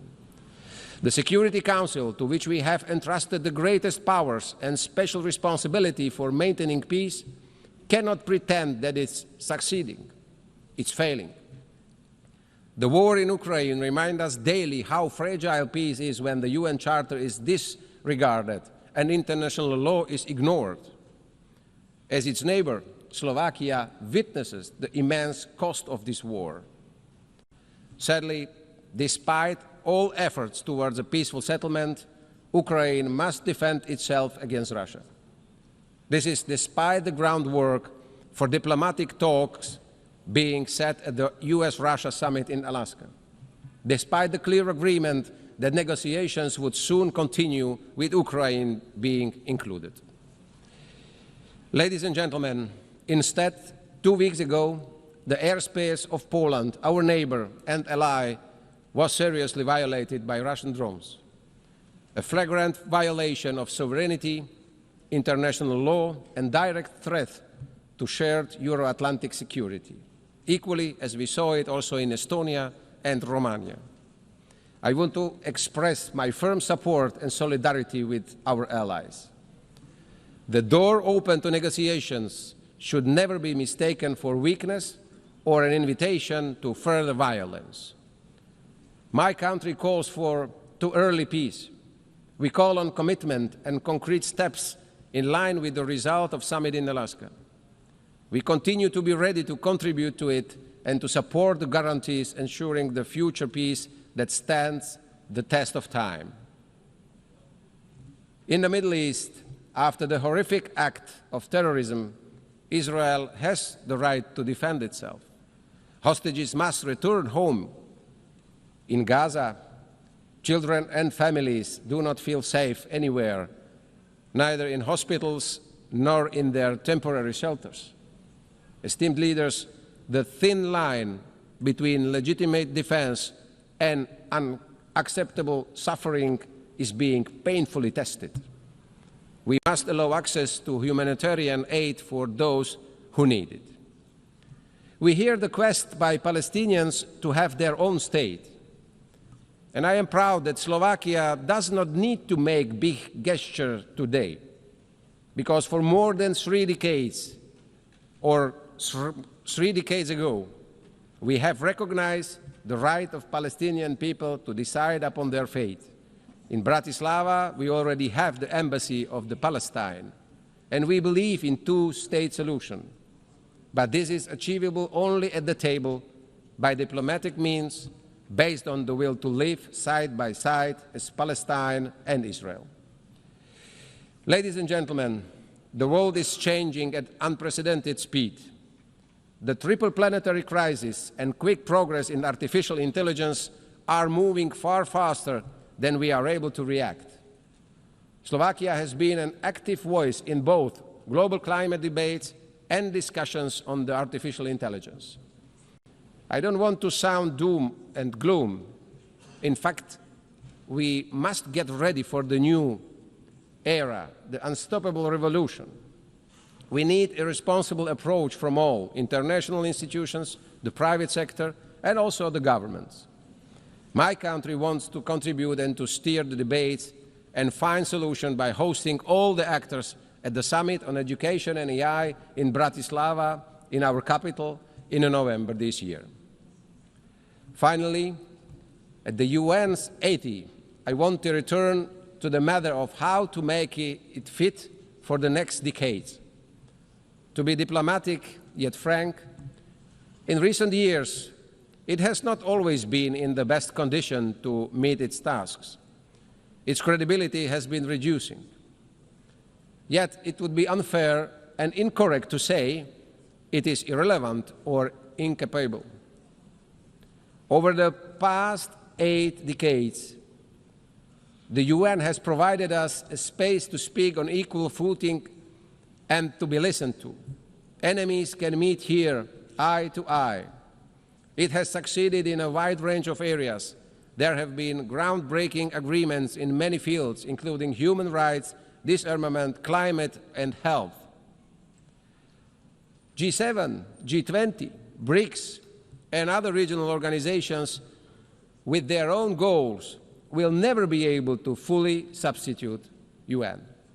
However, the UN's health cannot be a justification for disengagement. On the contrary, the situation calls upon us for reinvestment in its strength. It lies in our hands, member states, more than in the executive powers of the Secretary General. UN reforms is desirable and, in light of the current financial situation, also indispensable. Reform of the Security Council is long overdue, with representation of nations that better reflects the reality of the changed world. Slovakia welcomes the UN 80 initiative. It will be a difficult task, but we have a common goal. The UN must emerge from this as efficient and capable of having impact where it matters most in the field. Ladies and gentlemen, we have been called upon by our citizens to fulfill our duties in very difficult times. We can no longer sweep issues under the rug or pass the buck. We must respond. Our steps will be measured and we will be judged against it. Slovakia is ready to do its share, also as a candidate for non-permanent seat in the Security Council. Slovakia, a peaceful nation in Central Europe with multilateralism deeply in its DNA, we will always support international cooperation, a world based on rules with a strong UN in its heart. No child should be punished for being born in the wrong part of the world. Each child has the right to live in peace. Each child has the right for a decent life. It is our duty to make this real. Slovakia will do its part together with the nations that believe in peace and cooperation. We give this promise to the United Nations, and we give this promise to the future generations. Thank you very much. Au nom de l'Assemblée générale, je tiens à remercier le président de la République slovaque.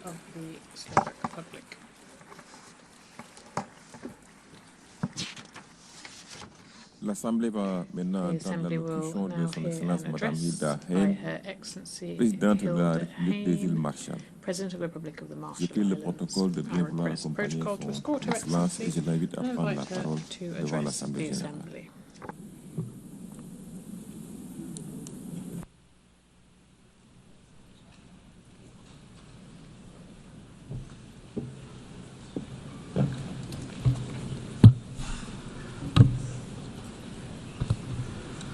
Madam President, Mr. Secretary General, Excellencies, the Republic of the Marshall Islands has a unique legacy with the United Nations, which reaches back to the creation of this organization 80 years ago.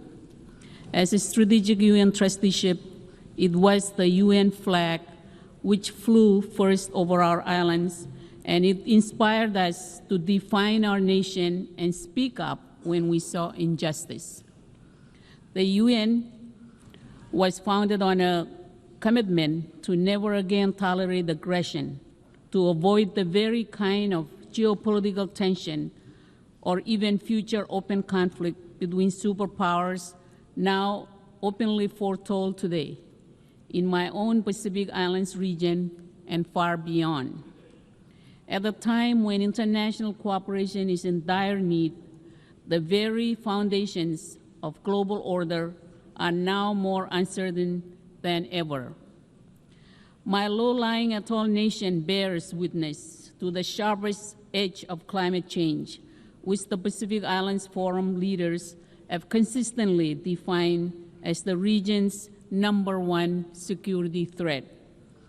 The scale of impact and the future of our youngest generations depends on whether global powers are working together. If I could find a louder alarm for the Pacific Islands than my words today, I would sound it. There is still time for action, but only urgent action at scale can reduce vulnerability across all key sectors and to strengthen the free and democratic nations which define our island region. We need the world to better understand that our security is linked to our fragility, cutting across key indicators. We worry our institutions will not easily withstand future threats, whether if by rising seas or geopolitical competition. Madam President, during our decades as a UN strategic trusteeship administered by the United States, the UN Trusteeship Council remained an early and important platform for our voices and to tell the world where right lay from wrong. But it fell short of its mandate. Today, our nation bears the legacy of 67 atmospheric nuclear tests between 1946 and 1958, which posed profound contemporary challenges. And while we acknowledge important actions by the former administering authority, the U.S., significant disagreements remain, including ultimate responsibility for what remains today. Our communities seek justice, a clean environment, and safe return to their homes. Our Marshallese pleas to the Trusteeship Council to stop nuclear testing were disregarded with assurances of our well-being, with 2 resolutions assuring our well-being in 1954 and 1956, remain the only instance in which a UN organ has ever so explicitly allowed nuclear detonations. And the eventual result was a legacy burden of nuclear risk and exposure, which has persisted for generations of human rights, environmental, and health challenges, as addressed by UN Human Rights Council Resolution 57/26 and reported on by the UN High Commissioner for Human Rights and Special Rapporteurs on toxic and internally displaced persons. Today, the difficult lessons of our past should help drive international efforts to curb and end nuclear threats through any effective means. Rising global tension has only heightened nuclear risk. The Marshall Islands has recently become a signatory to the Rarotonga South Pacific Nuclear Free Zone Treaty, and we also look forward to completing timely ratification. It does not escape attention that the Trusteeship Council is due to meet this December. 79 years after the first nuclear test was conducted in my country in 1946, the UN should now be capable of delivering a contemporary acknowledgement and apology for what took place in its name and under its flag and for not hearing the voice of our people when we told this body to stop.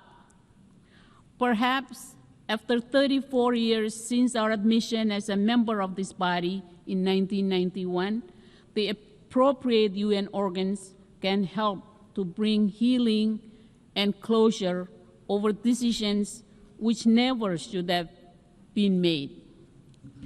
Madam President, the positive momentum for this year's third UN Oceans meeting in Nice will be needed to demand a reordering of short-term blunder against longer-term benefit. The Marshall Islands stands firmly committed to safeguarding the health of our oceans, which are central to the livelihoods of our people. As a small island and large ocean nation, we are acutely aware of the threats posed by overfishing, unsustainable marine resource exploitation, and the escalating impacts of climate change. Our efforts are grounded in a vision of a healthy, resilient ocean ecosystem which supports both ecological integrity and economic prosperity.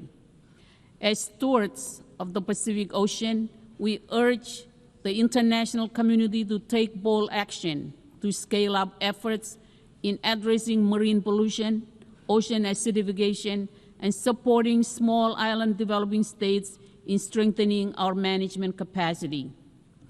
The Marshall Islands joins 37 other nations who have already expressed their support for a moratorium on seabed mining in the high seas until there is a code with adequate safeguards and until we have a close understanding of impacts and biodiversity at stake. More political will is needed to break through a mentality of drill first, ask later, before even assessing what is at stake, including the impacts on fisheries and marine food chains. We have enacted our own national ban on deep seabed mining permits, and as we move to document and manage seamount biodiversity within our EEZ, to our immediate north, high seas mining exploration threatens to expand into exploitation. As important an opportunity as seabed mining may become, it cannot be at the irreversible expense of our Pacific waters and vast fisheries. The Marshall Islands welcomes this week's achievement of entry into force of the Biodiversity Beyond National Jurisdiction Agreement early next year and looks forward to building a robust early architecture. Madam President, this year is the 10th anniversary of the Paris Agreement and the creation of the High Ambition Coalition, which helped deliver the agreement's 1.5 degree Celsius warming limit. A decade on, we stand on the verge of that threshold. The International Court of Justice has confirmed that international law demands actions from all nations, whether signatories to the Paris Agreement or not. Its ruling was clear. There are binding obligations to prevent exactly the type of significant harm that we see today, and that will only worsen as temperature rise. The vast majority of countries are failing to meet their obligations. The International Court of Justice has now stated that international law demands action and stringent due diligence from all, that there are binding obligations to prevent exactly the type of significant harm which we face. The ICJ also confirmed what the Pacific has always said. Once established, our maritime zones are fixed, and that our statehood will persist even as sea levels rise. Every country should have submitted its new climate target by February, so that by now we would have a clear picture of what we must do to keep 1.5 degrees Celsius alive. Only 15 countries, including the Marshall Islands, did so by February, and only 32 have done so now. These plans must set out how countries will end the reliance on fossil fuels that holds our future hostage and replace them with the renewables that are better for our health, our economies, and our future. To thrive, we need billions in climate finance, particularly for adaptation and loss and damage. We've heard the promises, but promises don't reclaim land in atolls nations like mine. They don't develop mangrove defenses, shore up our hospitals and schools against rising seas, or preserve cultures deeply tied to land that is slipping under waves. Those things require money. It is past time for the rich world to meet its obligations and get money to where it's needed most. As we approach COP30, we need all nations to deliver on promises to respond to the climate catastrophe. We must close the $1 trillion climate finance gap, particularly for adaptation. We must deliver stronger plans which show how we'll end fossil fuels and have global emissions in this decade. Excellencies, our sharp challenges are far-ranging. Together with Pacific Island neighbors, we face one of the world's highest burdens of non-communicable diseases. Diabetes, heart disease, and other NCDs are now leading causes of premature death, straining our health systems and undermining economic resilience. This crisis reflects both global inequities and local challenges, and it underscores the need for island-driven partnership at scale so that our people can achieve basic human rights to dignity and health care. Madam President, as a small nation, events half a world away are increasingly relevant upon our own shores.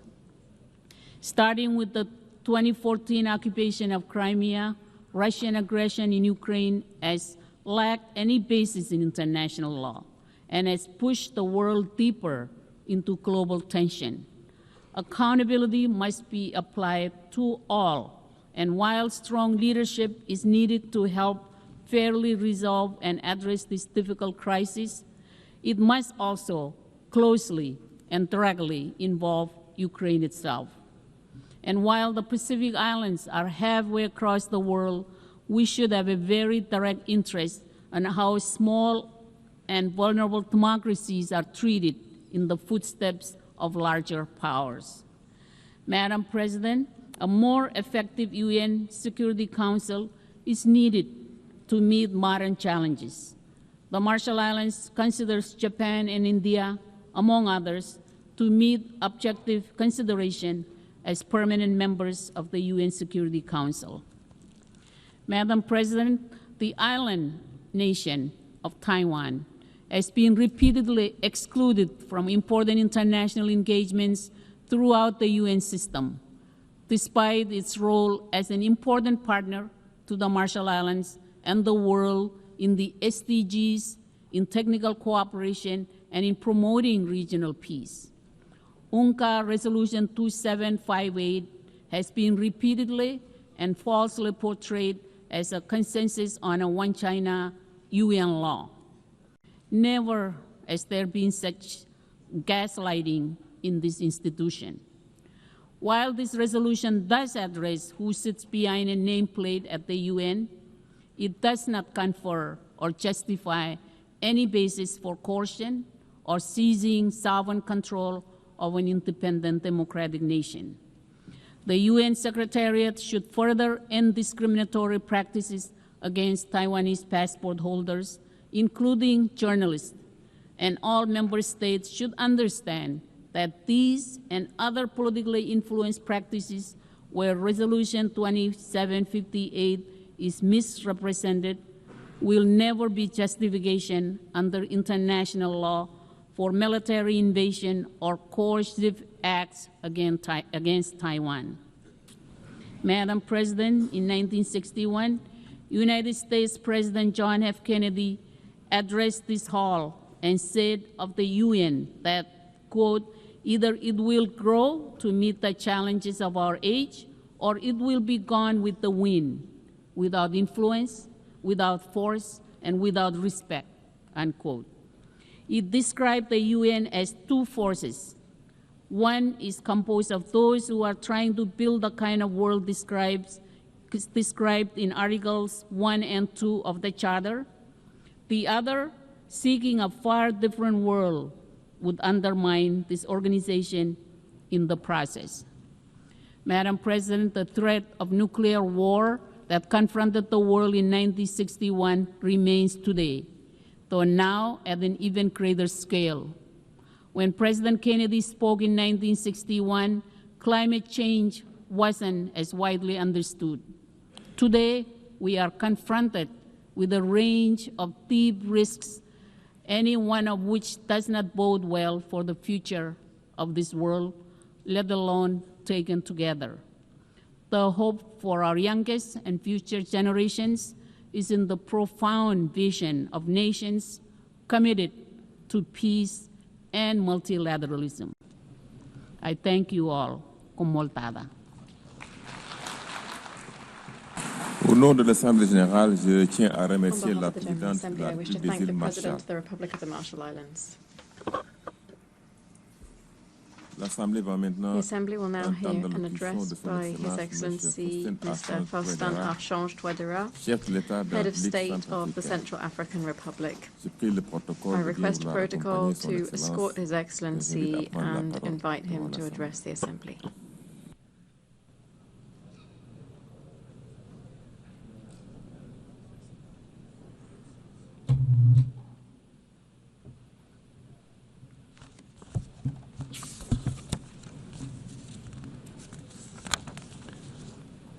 Madame la Présidente de Madam President of the General Assembly, Majesté, Majesties, Excellences, Mesdames et Excellencies, Messieurs, Heads of State and et de Government, gouvernement, Monsieur le Secrétaire Général des Nations Unies, Mr. United Nations Secretary General, Mesdames et Messieurs, distinguished delegates, ladies and gentlemen, c'est avec un profond it is with a sentiment profound de sense of responsibility que je prends la that I parole take the floor au nom du peuple on centrafricain, behalf of the people of the Central African alors que Republic, notre as our organisation célèbre organization marks ses 80 ans its 80th anniversary. d'existence.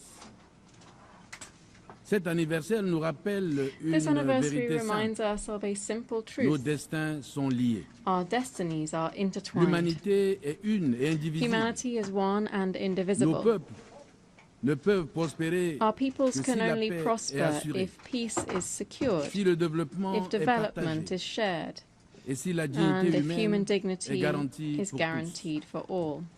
tous. 80 ans après la fondation de l'ONU, 80 years after the founding le of the monde fait UN, face à une accumulation de the world is menaces, confronted by an inédites. unprecedented accumulation guerres of threats, persistantes, protracted wars, rivalités géopolitiques, geopolitical montée rivalries, du terrorisme, rising terrorism and organisé, organized crime, crise climatique, humanitaire et climate alimentaire sans crisis, précédent. humanitarian relief and food Jamais, security crises that depuis are la guerre unprecedented. Nous avons Not vu une telle fragilité. since the Cold War have we witnessed En such Europe, fragility.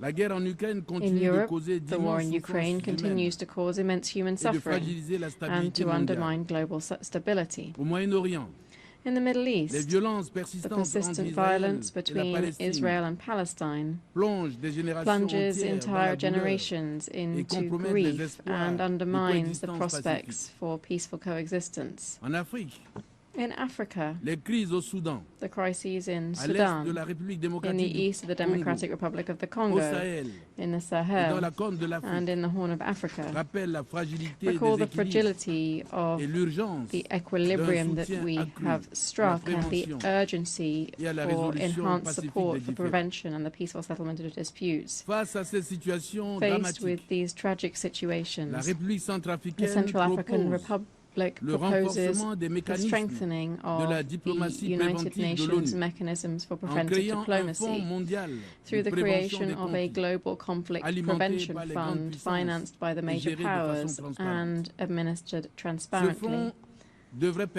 Such a fund should make it possible at the earliest warning signs of a crisis to finance good officers' missions, international mediation, and the deployment of rapid intervention, credible peacekeeping forces. Likewise, we must systematize the creation of regional coalitions of mediators able to act alongside the United Nations to prevent local disputes from degenerating into open warfare. Madam President, if we wish to grasp the gravity of the moment, let us look particularly at Africa. In 2025, more than 40% of the world's armed conflicts are taking place on the African continent. The Sahel alone accounts for thousands of victims every year and millions of displaced people. One single figure is enough to summarize the urgency here. In certain African regions, 1 child in 2 lives in a conflict-affected area. How can we speak of the future when half of a generation is threatened by war? From the Central African Republic, we know that our own stability affects that of the whole of Central Africa. We also know that peace is never permanent, but always to be forged with patience and solidarity. To mitigate the harmful effects of climate change, we call for an integrated African mechanism for food and climate security, supported by the United Nations, to break the link between resource scarcity and conflict. We call for structural, sustainable financing of peace operations in Africa, based on mandatory contributions rather than voluntary ones. We affirm that peace must be inclusive. It must guarantee the participation of women and young people. Without security, there can be neither prosperity nor the effective enjoyment of human rights. Faced with the conflicts and humanitarian crises that have sorely tested our world, we must collectively recall the normative force of the United Nations Charter, this founding text which, in 1945, embodied the hope of a world free of the scourge of war. Yet today, 80 years later, the question arises, is the UN still capable of fulfilling that mission? The proliferation of conflicts, the fragmentation of the world into antagonistic blocs, the overuse of the veto and the paralysis of the Security Council give the impression of an organization that is running out of steam. Yet it isn't the UN that is weary, it is the member states which, through a lack of political will, obstruct its action. Yes, Madam President, the UN can still carry weight in the concert of nations, but on one condition. That is, that we, its members, choose consensus over division, unity over deadlock. I commend and encourage the sustained efforts of the international community to promote peaceful outcomes to the various conflicts. For each day that passes prolongs the agony of the innocent and weakens global peace. In Africa, particularly in Sudan, unresolved conflicts are tearing apart a sister people and risk transforming our continent into a mosaic of fragmented states, unable to ensure stability or meet the needs of their citizens.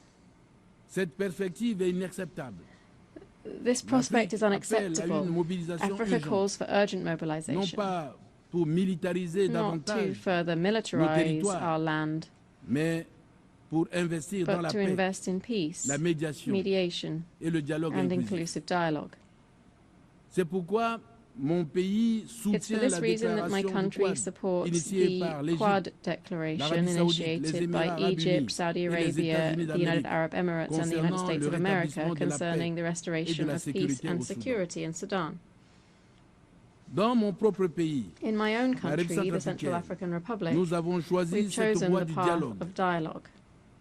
La politique de la main tendue a permis, à travers la réconciliation et la confiance restaurée, reconciliation has led to restored trust and the self-disbandment of almost all the armed groups. This choice was not an easy one. It would have been simpler to give in to the logic of weapons, but we preferred the boldness of forgiveness, patience, dialogue, and the force of consensus. Our experience shows that it is possible to substitute a dynamic of sustainable peace to a cycle of hatred. The Central African Republic, which was once considered as a place of violence, today is an example that it is possible to bring about a return of peace instead of war. Thanks to restored peace, we are today preparing for general elections in December 2025 that we want to be democratic, inclusive, and transparent, to consolidate the democratic consolidation of the country that was began in 2016. We think that this model can be studied and strengthened as an example of African good practices in the framework of the United Nations and the African Union. This example of good practice requires courageous political action, reforming the UN, reforming the world financial architecture, establishing a global prevention fund, strengthening the role of regional organizations, mobilizing major powers, not to divide, but to unite. The Central African Republic, based on this valuable experience, is ready to share its experience in building a world order based on justice, human dignity, and respect for international law. But peace cannot suffice without development. The 2030 Agenda for Sustainable Development remains our roadmap. We are working to reduce poverty, to strengthen food security, to promote education and health care as levers to bolster dignity, to implement reforms for an inclusive growth that creates jobs and respects the environment. The Central African Republic today has come here to affirm our simple conviction that sustainable development and international cooperation are essential for world peace. In a world where crises follow each other and seem to replace one after the other, no country can take up the challenges of the century alone. We need active solidarity. We need truly shared prosperity. We need true upsurge in humanity. For this upsurge in humanity, Madam President, allow me to deliver three simple but essential messages. First of all, inclusive development is a weapon of prevention. Wherever there's exclusion, poverty, and injustice, anger takes root, resentment accumulates, and conflicts break out. But wherever we invest in education, healthcare, and employment, it is in fact the seeds of peace that are planted. An open school is not merely school desks behind which there are students, but rather it's a society that chooses the future instead of violence. A job that's created is not simply an income, it is a dignity of an entire family that is preserved, that once again believes in peace. Secondly, international cooperation is essential. Our challenges disregard borders, climate, pandemics, migrations, markets, all this exceeds the capacity of a single isolated state. No wall, no closed door, no barriers can lastingly protect against the storm, a virus, or the despair of those who migrate. The only protection is collective action. It is multilateralism. Thirdly, sustainable development is also a moral debt that we have towards our children. Will we leave them a planet that is in an environmental that is environmentally unsustainable? Will we condemn them to this as they begin their life as adults, or will we leave them a world that is more just, more green, more dignified? This is the choice that awaits us, Madam President. For a world that is more just, the Central African Republic would like to chart a path of hope by sharing three suggestions that are not simply technical proposals, but rather an entire choice of civilization. First of all, we need to imagine a global initiative for the rebuilding of the most fragile states. In a world that leaves some of its members shattered, we cannot claim to seek universal peace. Nations broken by conflicts must not be left alone to heal their wounds. They need the international community to help them get back on their feet, to support them, to restore their trust. Investing in institutional reconstruction means refusing the endless cycle of war and despair. Now, this rebuilding of institutions must be followed by a powerful commitment to our planet. This is why we call for a UN pact for the protection of critical ecosystems, a pact that links climate, biodiversity, and human rights. Destroying a forest not only means cutting down trees, it means erasing cultures, it means threatening lives and paving the way for future crises. Protecting nature is protecting peace.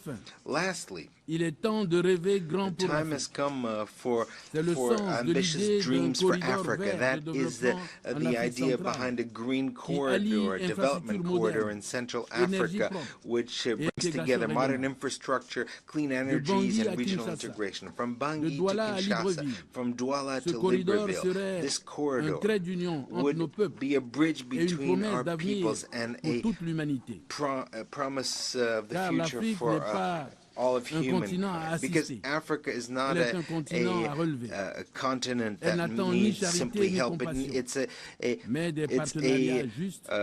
continent that is awaiting courageous partnerships. The role of Africa in the community of nations must be respected. Sovereignty rather than subordination. Partnership rather than exploitation. It is unacceptable that poverty is worsening in Africa while wealth is accumulating in the northern countries. It's time for the injustices caused Africa to be repaired. That is why the Central African Republic supports the Pan-African Initiative on Reparations, as well as the efforts of the continent aimed at establishing a respectful and equitable dialogue with partners.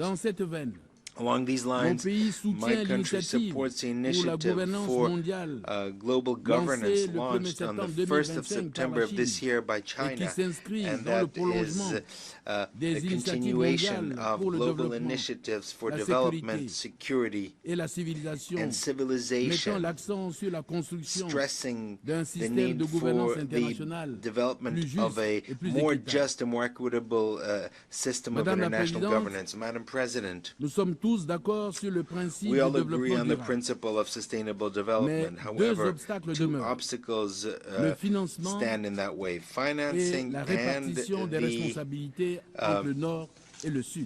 the distribution of responsibilities between the North and the South. On these 2 points, it's time for us to speak the truth.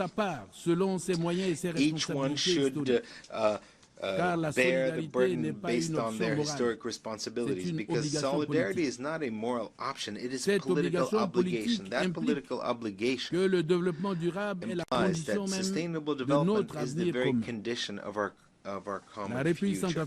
The Central African Republic, in spite of its modest means, but strong with its unshakable political determination, is ready to take its place in this collective combat. We know that we're vulnerable. However, we also know that our vulnerability gives us a single voice, a voice that reminds the world that peace, justice, and solidarity are not mere far-off promises, but rather urgent choices to be made here and today. On this 80th anniversary, the Central African Republic reaffirms its unshakable attachment to the values embodied by the United Nations. However, we would like to underscore that these values cannot be ensured without a profound reform of the multilateral system, and in particular of the United Nations Security Council.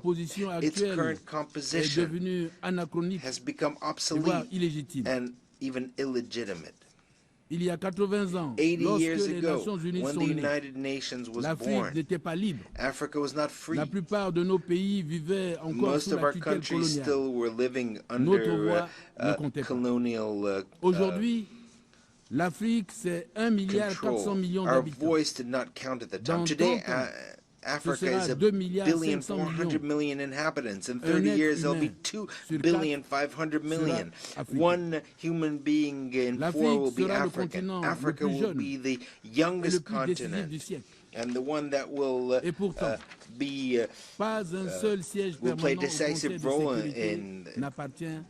throughout the century. And yet, not a single permanent seat in the Security Council belongs to Africa, not a single one. How can we speak of international justice and security when the continent of tomorrow is treated as though it was the continent of the past? The Central African Republic brings to you the voice of Africa to say, enough, Africa must have 2 permanent seats with the right to veto, not as a favor to it, but as a measure of justice, not as a privilege, but as a need. We propose also the establishment of a global charter for digital governance and ethical artificial intelligence, so that human rights are protected in the digital sphere. We call on the establishment of a global index of equity and democratic resilience, in addition to GDP, to measure dignity, to measure justice and inclusion.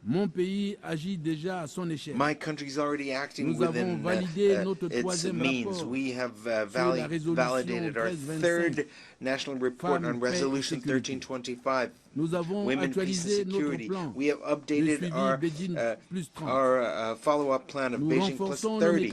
We're strengthening national accountability mechanisms to put women, young people, and the most vulnerable at the heart of public policies.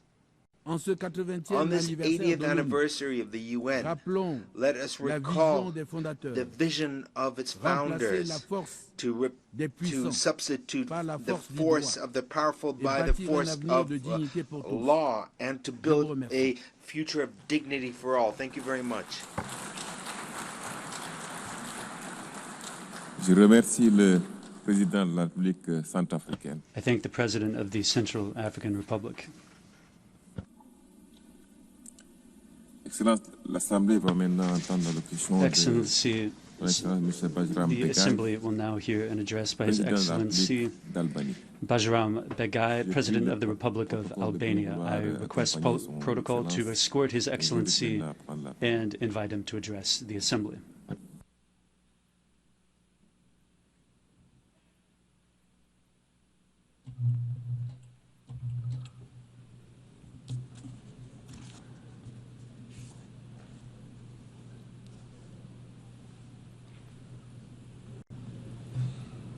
Nderuar zonja Presidente e Assemblesë, nderuar drejtuesi i seancës, nderuar shkëlqësi. Honorable and Excellencies, Përshëndetje për mua t'i drejtohem sot kësaj it's an honor for me asambleje to address në emër të the General Republikës së Assembly Shqipërisë. today on behalf Në of the këtë Republic përvjetor of të Albania rëndësishëm on this important anniversary of the United Nations. It is also a special significant moment for my country as we mark the 70th anniversary of our membership in the United Nations. I would like to thank the President of the General Assembly, Her Excellency, Ms. Annalena Baerbock, for choosing this meaningful theme, Better Together, and extend to her best wishes for her success in her esteemed role presiding over the 80th session of the United Nations General Assembly. I also would like to express my gratitude to the Secretary General, Mr. Antonio Guterres, for his leadership, for his service to the United Nations, and for his unwavering commitment to upholding the UN Charter and its core values. Ladies and gentlemen, the 80th anniversary of the United Nations is a powerful reminder of the vision that inspired the creation of a world in which nations choose dialogue and cooperation. It is also an opportunity to renew our commitment to the values embodied in the UN Charter: peace, equality, and cooperation among nations, to choose cooperation over conflict, dialogue over division, and solidarity over indifference. For the Republic of Albania, the United Nations has been and continues to be the universal platform for dialogue, giving every country, large or small, a voice in shaping our shared future. Its achievements are undeniable: the prevention of conflicts, the advancement of human rights, and the provision of humanitarian aid to millions. Yet, in the context of today's global crisis, it is natural to demand more from this organization and more from ourselves. This is the moment to renew our commitment to ensuring that the UN continues to serve as the foundation of peace, justice, and solidarity, not just for us, but for future generations. Albania believes that global challenges, from conflicts and terrorism to climate change, artificial intelligence, and economic insecurity, are not only complex, but are also deeply interconnected. Humanity, therefore, needs more multilateral cooperation. As a member of the United Nations, a member of NATO, and a proud European nation, the Republic of Albania is well positioned to contribute to the strengthening of international peace and security. We support a global order in which conflicts are resolved through sustainability.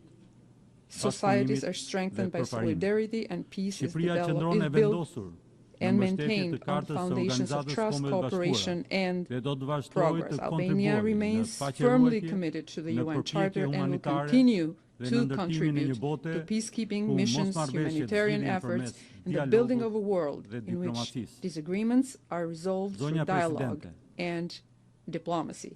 Madam President, for nearly 4 years, our organization's credibility has been tested by Russia's aggression against Ukraine. Albania has stood in full support of Ukraine's sovereignty, independence, and territorial integrity, and has consistently condemned Russia's violations of the United Nations Charter and international law. We condemn Russia's continued attacks across all of Ukraine.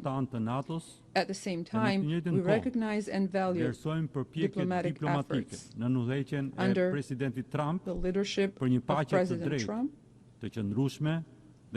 aimed at achieving a just and lasting peace in full respect of Ukraine's sovereignty, independence, and territorial integrity. Albania is equally committed to peace, security, and stability in the Middle East. The war in Gaza must end. All hostages must be released immediately, and the dire humanitarian situation must be addressed urgently. We express our support for the efforts of the United States, Egypt, and Qatar in implementing the ceasefire agreement in all its phases, with the aim of reaching a permanent end to hostilities, remain committed to a sustainable peace between Israel and Palestine, one that provides a better future in security and prosperity for Palestinians, Israelis, and all the peoples of the region. Ladies and gentlemen, Albania actively promotes dialogue and good neighborly relations, and regional integration is the only path towards sustainable stability and prosperity. Our vision is peaceful integration, sustainable development, and preservation of democratic values. We believe that the future of our region lies in cooperation, not conflict, in shared progress, not rivalry. In this spirit, Albania stands ready to cooperate with all its neighbors to ensure that the Western Balkans becomes a zone of peace, development, and opportunity, contributing positively to Europe and to the wider international community. The new state in our region, the Republic of Kosovo, is increasingly contributing to peace, dialogue, and coexistence in the Western Balkans. 17 years after declaring its independence, Kosovo has demonstrated through its actions that it is a responsible member of the international community, committed to peace, stability, and democratic values, with strong institutions and vibrant population. Its contribution to regional and broader cooperation is undeniable. And yet, Kosovo's seat in this assembly remains unjustly empty. Recognition of Kosovo's independence and support for its membership in the United Nations and other international organizations is an act of justice, a step towards consolidating the peace in the Western Balkans. Albania asks, calls for the rights of Albanians in the Preševa Valley to be respected, that they not be discriminated against, but rather integrated, that the Albanian language be used, and that their culture, values, identity, and traditions be protected and promoted. Madam President, my country's journey from isolation to Euro-Atlantic integration, from dictatorship to freedom and human rights, proves that dialogue, partnership, and shared values can transform societies. Today, Albania is closer than ever to realizing its long-held dream of joining the European Union. Following the opening of accession negotiations, we are advancing our reforms at full speed, aiming to complete the negotiations by 2027 and become a full member of the EU by 2030. Our path toward the EU is not merely a political ambition. It's deeply rooted in the values we uphold: democracy, human rights, and the rule of law. Albania has understood that the prosperity and well-being of its citizens are closely linked to tangible progress in achieving the sustainable development goals. We are investing in clean energy, strengthening climate resilience, advancing digital transformation, and working to ensure that no one is left behind. Our efforts are focused on education, healthcare, gender equality, and youth empowerment, because inclusion is the only path to sustainable development. Last year, we endorsed the Pact for the Future as a guiding framework to revive multilateral cooperation. Now, we must turn words into action, turning commitments into concrete progress on peace and security, sustainable development, climate, digital cooperation, and protection of human rights. The Republic of Albania stands ready to work with all member states to ensure that the Pact for the Future becomes a guiding light for a fair, more sustainable and more united world. We will lead by example, by integrating the pact into our next voluntary national review. Excellencies, distinguished participants, climate change is the defining challenge of our century, and Albania is committed to the transition to clean energy and environmental protection. Recurring floods, fires, and droughts remind us that we must strengthen global commitments, mobilize funding, and ensure that no one is left behind. In recent years, we have witnessed the rapid spread of digital technologies.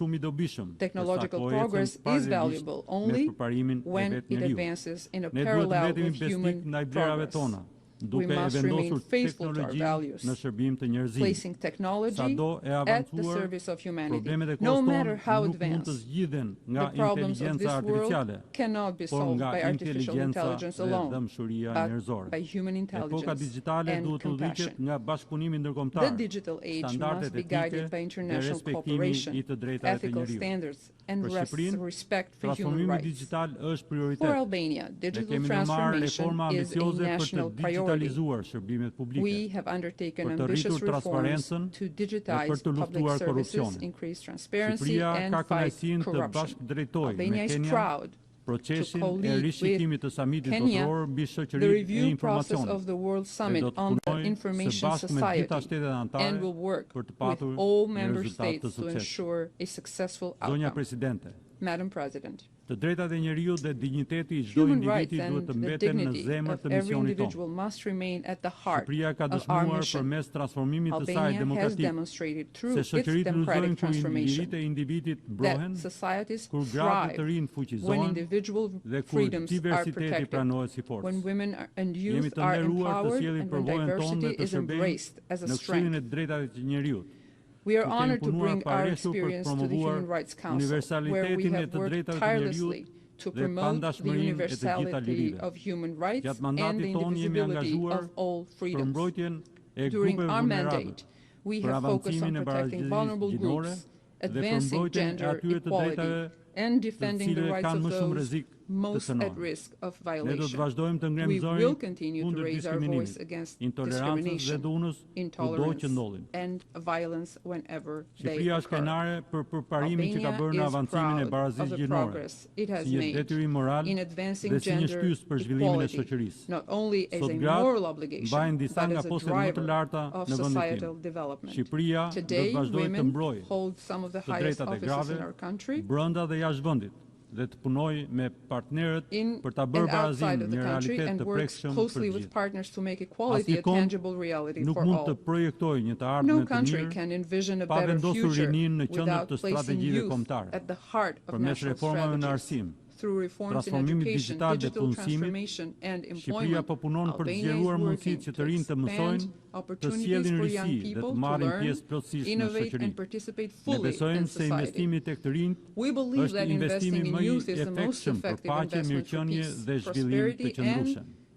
Sot kemi detyrimin që si gjenerata që trashëguam 80 vjet paqe dhe përparim, ne jemi të aftë të krijojmë kushte të fëmijëve tanë për një botë sigurt në paqe, me dinjitet, bashkëpunim dhe përparim. Së bashku, me kurajo dhe larg pamësi, të vendosim që ky sesion të jetë momenti kur zgjodhëm unitetin, që zgjodhëm përgjegjësinë dhe zgjodhëm guximin. And chose courage. Thank you.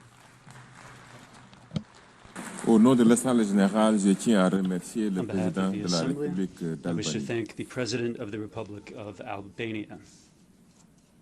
The Assembly will now hear an address by His Excellency Denis Sassou Nguesso, President of the Republic of the Congo. I request protocol to escort His Excellency and invite him to address the Assembly.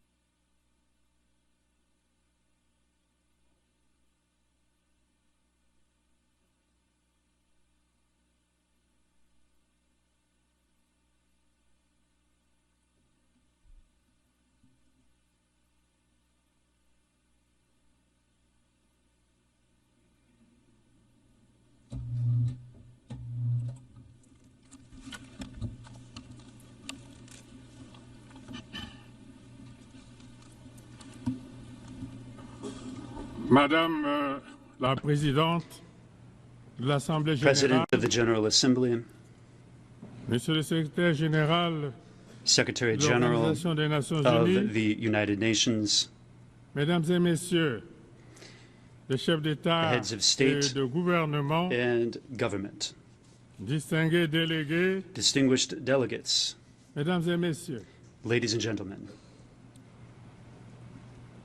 c'est avec gravité it is with solemnity et aussi avec and also une foi with intacte my faith dans les idéaux intact de in the l'Organisation ideals of des the Nations United Unies Nations que je m'adresse à that vous I aujourd'hui. speak to you today. Nous sommes rassemblés We have à un gathered moment de here bascule, at a time of upheaval, à une époque où notre at responsabilité a time collective when our collective n'a jamais responsibility été aussi has grande. never been so great. Nous vivons We are une période living marquée par in des a tensions period accrues, that is characterized des by menaces increased multiples tensions, et des fractures profondes. by multiple pourtant, threats and deep Jamais le divisions. monde n'a eu And yet, autant besoin d'unité, never has the de world coopération. been so de in dialogue. need of unity, cooperation, and Ce qui est dialogue. en jeu, What is at stake here ce n'est pas seulement la paix is not only ou le développement, peace or development. c'est bien l'avenir même du Indeed, it is the multilatéralisme very future of et de multilateralism cette précieuse and humanité of this precious que nous humanity avons en partage. that all of us share in common. Il y a 80 ans, 80 years après les ago, horreurs de la in the Seconde wake Guerre of the mondiale, horrors of the Second World War, les fondateurs des Nations Unies the founders of the United se Nations réunissaient avec met la ferme and came together intention with the firm d'établir intention un ordre of international crafting juste a et durable. fair and sustainable international order. Ils rêvaient d'un monde They dreamed où of la a world coopération et where la cooperation solidarité and seraient solidarity les maîtres mots. would be the Un monde most où la important diplomatie words. A et le world dialogue where diplomacy se substitueraient and dialogue would aux conflits replace violents. violent conflicts. Leur projet était ambitieux. Their plans were ambitious. Il demeure totalement d'actualité. They remain fully relevant. L'Organisation des Nations Unies The United Nations a été fondée was sur le founded socle upon de a deux foundation principes majeurs. of two major principles: La solidarité internationale, c'est-à-dire international la solidarity, conviction que that le is, destin des the nations belief that the destiny est of intrinsèquement nations lié, is que inextricably intertwined un with that of effort others, and that collectif only a peut permettre collective de effort relever les can défis mondiaux. allow global challenges to be overcome. Le multipartisme Multilateralism, ou la reconnaissance de ce que or the chaque nation, acknowledgement grande ou that petite, every nation, be doit it great avoir or small, voix au chapitre must dans have les affaires a place, internationales et que a voice in seule international affairs, une action and that collective only collective peut garantir action can une paix guarantee a lasting Malheureusement, peace. Regrettably, 80 ans 80 years après sa création, after its inception, notre organisation est our confrontée organization à la faces résurgence a inquiétante disturbing des conflits resurgence armés à of travers armed le monde. conflicts the world over. Dans tant d'endroits, In so many le places, langage des armes a the repris le language dessus of sur le weapons bon sens has et won la out diplomatie. over good sense and diplomacy. C'est l'échec de notre promesse This is collective. the failure of our C'est collective de bâtir promise, un monde that of forging libéré a du world fléau de la guerre. free from the scourge of war. C'est aussi le It signe is d'un also système international the sign affaibli of a weakened international Parfois impuissant. system, sometimes a powerless face international aux logiques de system confrontation. faced Aujourd'hui, with the logic of confrontation. Today, il nous faut réaffirmer la we must primauté du droit reaffirm the primacy of law in international affairs and the need for a global order that is based not only on the force of weapons, but on established rules and rules that are shared in common.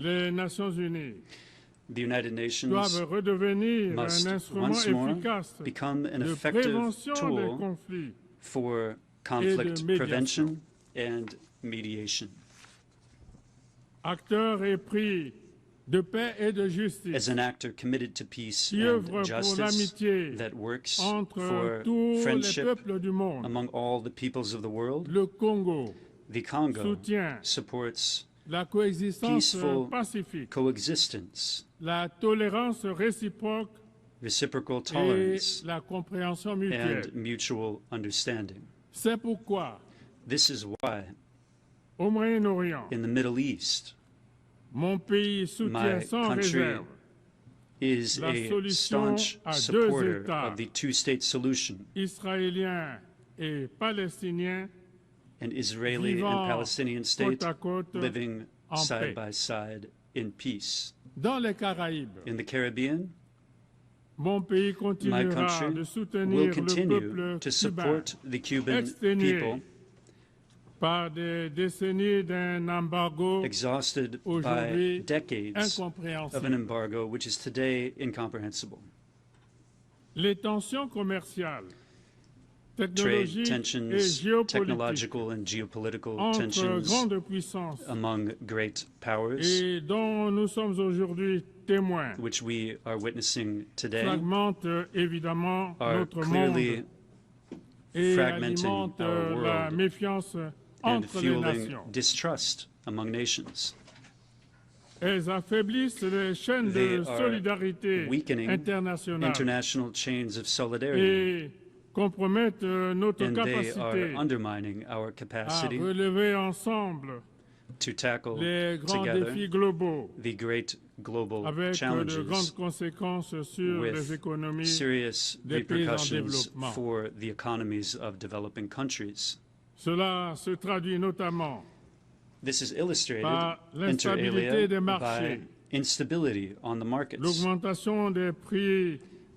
by increasing commodities prices, and through recurrent disturbances in supply chains. Now, as understandable as it may be, economic competition must not transform into systemic confrontation. One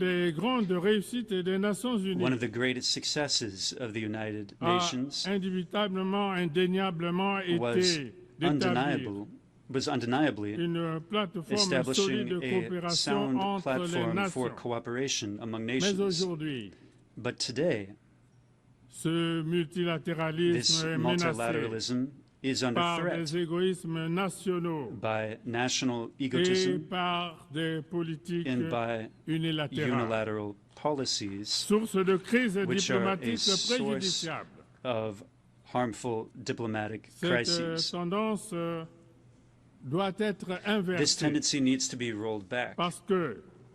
This is because the global challenges that we face, in particular climate change, pandemics, and food insecurity, require a global response that shows solidarity, coherence, and which is concerted. The Republic of the Congo firmly believes that a stronger and more effective United Nations is the crucial condition for preserving peace and guaranteeing sustainable development. Hence, we call for a reform of its bodies, starting with its Security Council, this so as to make these bodies more representative, more transparent, and closer to the realities of our world.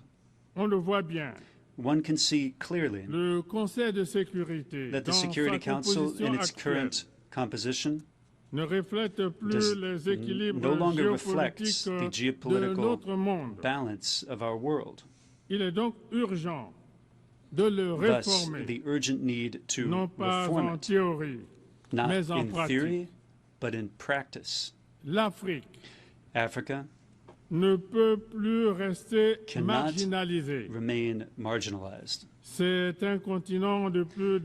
This is a continent with more than 1,400,000,000 residents. It is a continent of the future, of the youth, of potential, for which today we need to ensure full and complete participation in global decision-making.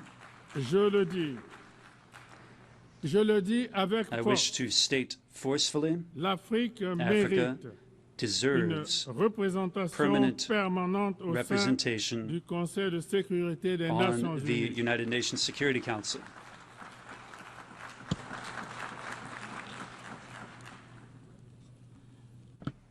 Not as the beneficiary of a favor, but as a legitimate partner. This is the solemn call that the Republic of the Congo wishes to sound from this high rostrum. We must invent a smarter multilateralism, a more effective multilateralism, one that is closer to the aspirations of the people, and one that is more representative of the realities of the 21st century. This multilateralism also needs to be made manifest through concrete acts, through tangible results, and through sustainable solutions. The peoples of the world will not judge us by our speech, but rather by what we succeed in accomplishing together. Madam President, ladies and gentlemen, there can be no lasting peace without development, and the opposite is true as well. Poverty, inequality, youth unemployment, exclusion, this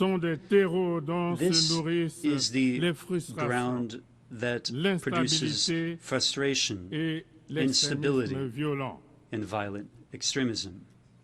We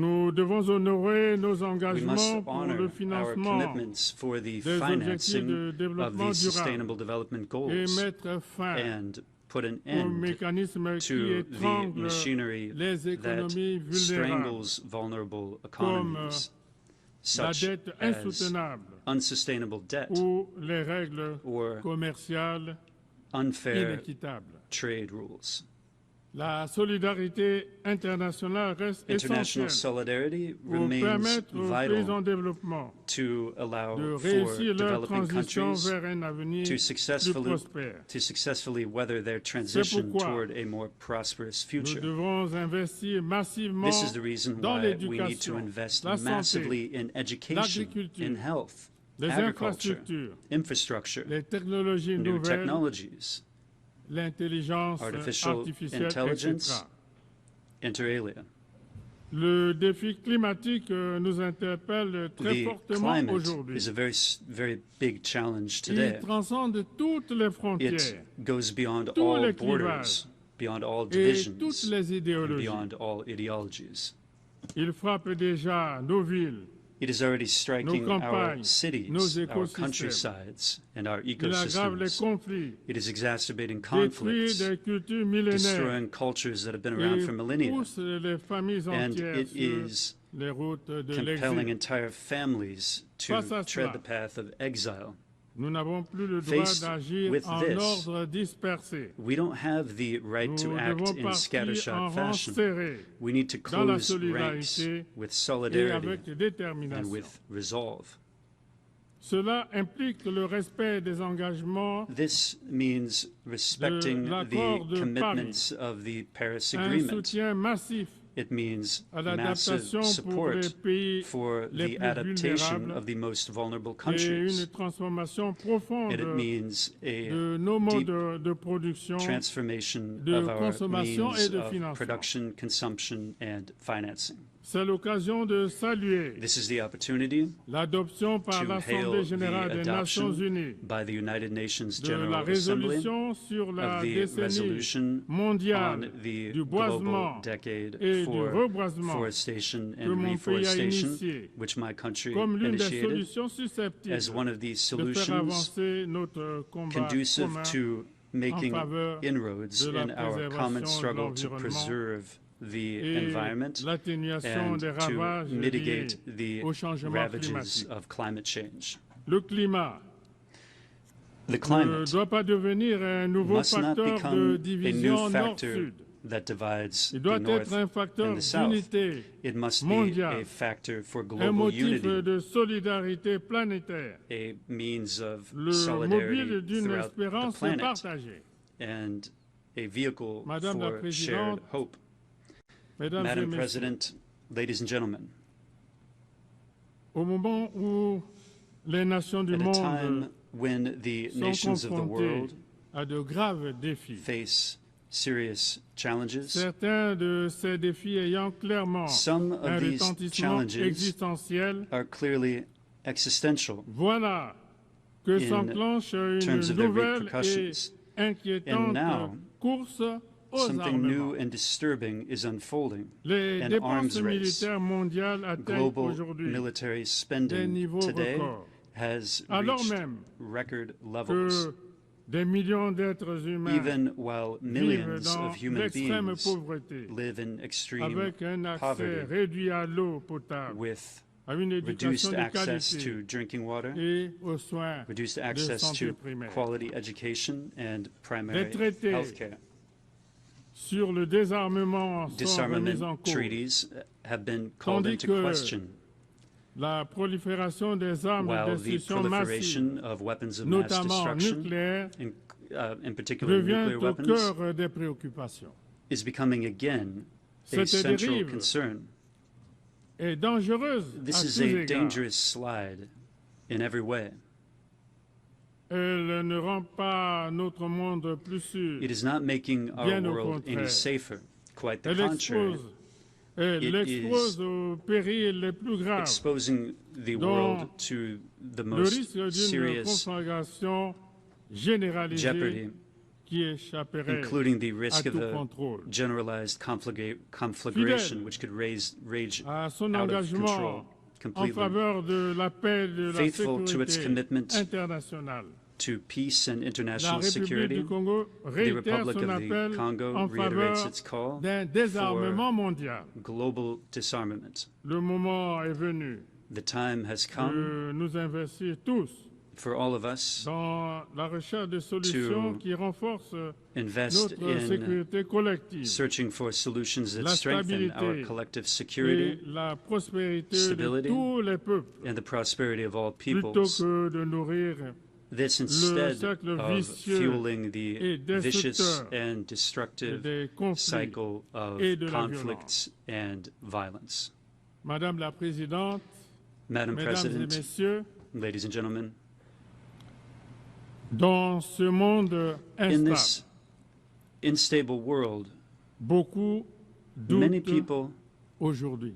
are in doubt today. Beaucoup s'interrogent. Many people are asking questions. Les Nations Unies sont-elles They're encore asking, utiles? is the United Nations still useful? Servent-elles encore à quelque chose? Is the United Nations still good for À anything? cela, For them, je voudrais du haut de cette tribune I wish to respond répondre from this clairement. high Oui. rostrum and say clearly, yes, Les Nations yes, Unies the United Nations sont même indispensables, is crucial, mais à une condition, but provided à one savoir condition is met, qu'elles sachent, namely that the United Évoluer. Nations qu'elles succeeds sachent in se evolving, réformer. in reforming itself, se rapprocher des in peuples moving closer et to the répondre people, concrètement aux défis and innombrables provided des it temps présents. responds concretely to the myriad challenges Nous ne sommes of the pas present moment. condamnés à la guerre, We are not condemned to war, au repli to retreat, et à la méfiance.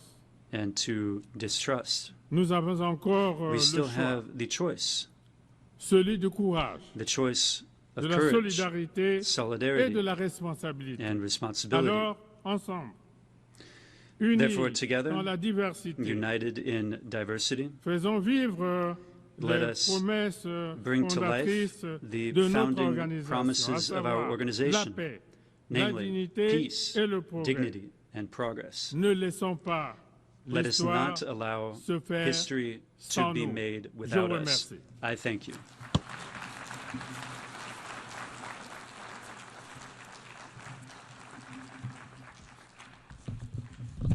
Of the Assembly, I wish to thank the President of the Republic of the Congo,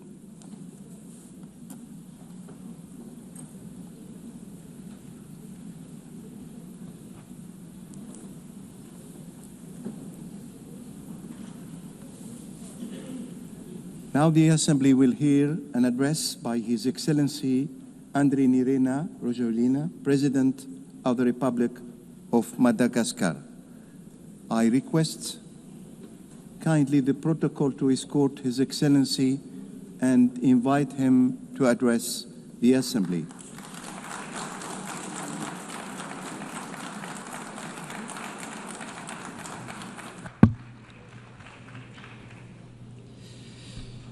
Madame la Présidente de la 80e Madam President Assemblée of Générale the des Nations 80th Unies, General Assembly of the United Excellences, Nations, Mesdames et Messieurs les chefs d'État et de Excellencies, gouvernement, Heads of State Monsieur le and Secrétaire Government, Général des Nations Unies, Secretary General of the United Nations, Honorable Assemblée, Mesdames et Messieurs, Distinguished Assembly, ladies and Tuklas gentlemen, et Tukvavi. C'est avec une émotion it is with sincère sincere emotion que je that représente mon I pays represent Madagascar my country, pour notre Madagascar, Assemblée Générale au sein des Nations Unies. at our General Dans ce Assembly temple at the United du Nations, multilatéralisme, in this temple of notre maison commune. multilateralism, which is our common Nous home. célébrons cette We année are celebrating this year les 80 ans the de 80th notre year organisation. anniversary of our organization. 80 ans, 80 years. 80 ans à 80 maintenir la years flamme de of l'unité, keeping the à instaurer flame la paix burning, the flame pour of bâtir unity, un monde of juste establishing et peace to solidaire. craft a fair 80 world ans with de l'ONU solidarity. représentent 80 une years of étape the United Nations et non pas is a un stage aboutissement. rather than an Et c'est ending ici, point. en ce lieu And here, symbolique, in this symbolic à l'Assemblée place, Générale des Nations at the Unies, General Assembly of the United Nations, que nous discutons, it is here that proposons we are et discussing, décidons proposing, and des grandes deciding orientations on pour un the monde main pacifique guiding et lines prospère. for a peaceful and Et c'est prosperous ici world. que And it nous is here cherchons et that trouvons des we solutions are aux looking conflits for and finding et des solutions to réponses aux conflicts, crises. and we're C'est finding ici même an answer to que nous traçons le crises. chemin It is here in this de very notre place that avenir we are sketching commun. out the path of our common future. Permettez-moi tout d'abord d'adresser Allow me to mes extend chaleureuses my félicitations à warm Madame congratulations to Ms. Annalena Annalena Baerbock Baerbock pour son for élection her en election tant que présidente as de president cette 80e of this Assemblée 80th General Générale. Assembly. Madame la Présidente, Madam President, je vous souhaite I wish plein to wish succès you every success dans l'exercice de votre mandat. as you implement your Soyez mandate. assurés Rest du assured plein soutien that you de will have the full Madagascar support of dans Madagascar l'accomplissement de as votre you mission.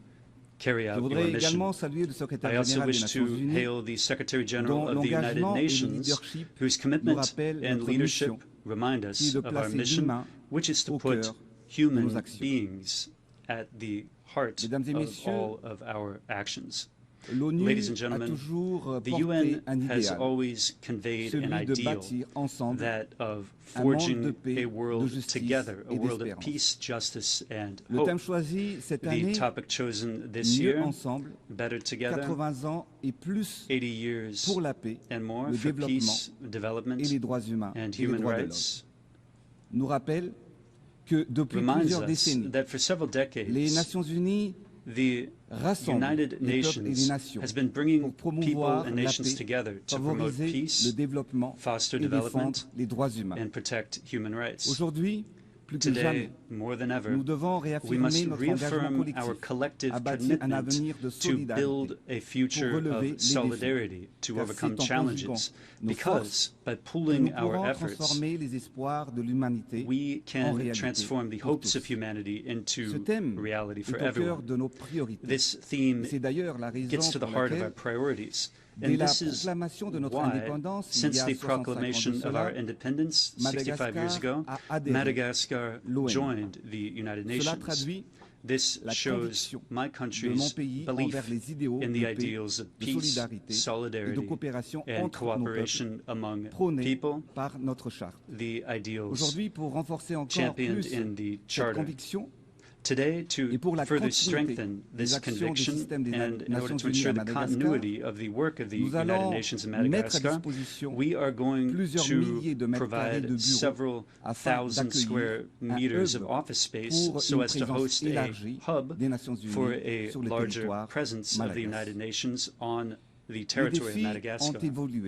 The challenges have evolved, but we have continued to appreciate the force of this heritage and the need to adapt to everyday realities. It should suffice to mention economic divides, inequality, and above all, the impacts of climate change. All of these threats imperil peace in our societies, and they require strong common measures. One of the challenges of our time is that of development, which is so much desired by our peoples. The mission of leaders is to set up the conditions needed for every citizen to contribute to national development. This requires a vision grounded in the understanding of the realities of the country by using its assets and overcoming its difficulties. Madagascar, like many African countries, has rich, abundant natural resources, and yet our development has been slowed for too long. And it is this delay that we are overcoming today with the projects and the programs that we are undertaking to transform our country. We need to seize our destiny, and we need to be the architects of historic change. We refuse to give into fatalism, and we are committing to act with resolve and with conviction, with a spirit of inclusivity and this spirit of sharing. I am addressing you today. I'm speaking not only on behalf of Madagascar, but I'm also speaking on behalf of a continent and our organization. I am conveying to you the voice of SADC, the South African Development Community, which has 16 countries of Southern Africa in it, and I am serving as the president of this regional organization now. Our goal is to promote industrialization, the transformation of the agricultural system, and the energy transition so as to make our countries and our peoples more resilient. Clear-sighted and forward-looking, this goal shows our common ambition to strengthen our economies, to leverage our resources and ensure the well-being of our populations. It is a pact, it is a commitment, it is a roadmap of a region which wants to write its own destiny with its own hand and for its people. Today, in the world we are living in, wars are present in several forms. There are armed wars which are visible and bloody, which destroy infrastructure, entire cities, and even claim the lives of innocent people. But there are also wars against pandemics, like against COVID-19, which we faced together. That was a global battle that cost more than 14 million people their lives. And at present, there is another form of war. There is an economic and trade war. This war is more silent, but it can be destructive because its impact can deprive millions of people of income, jobs, and future. What do all these wars have in common? Well,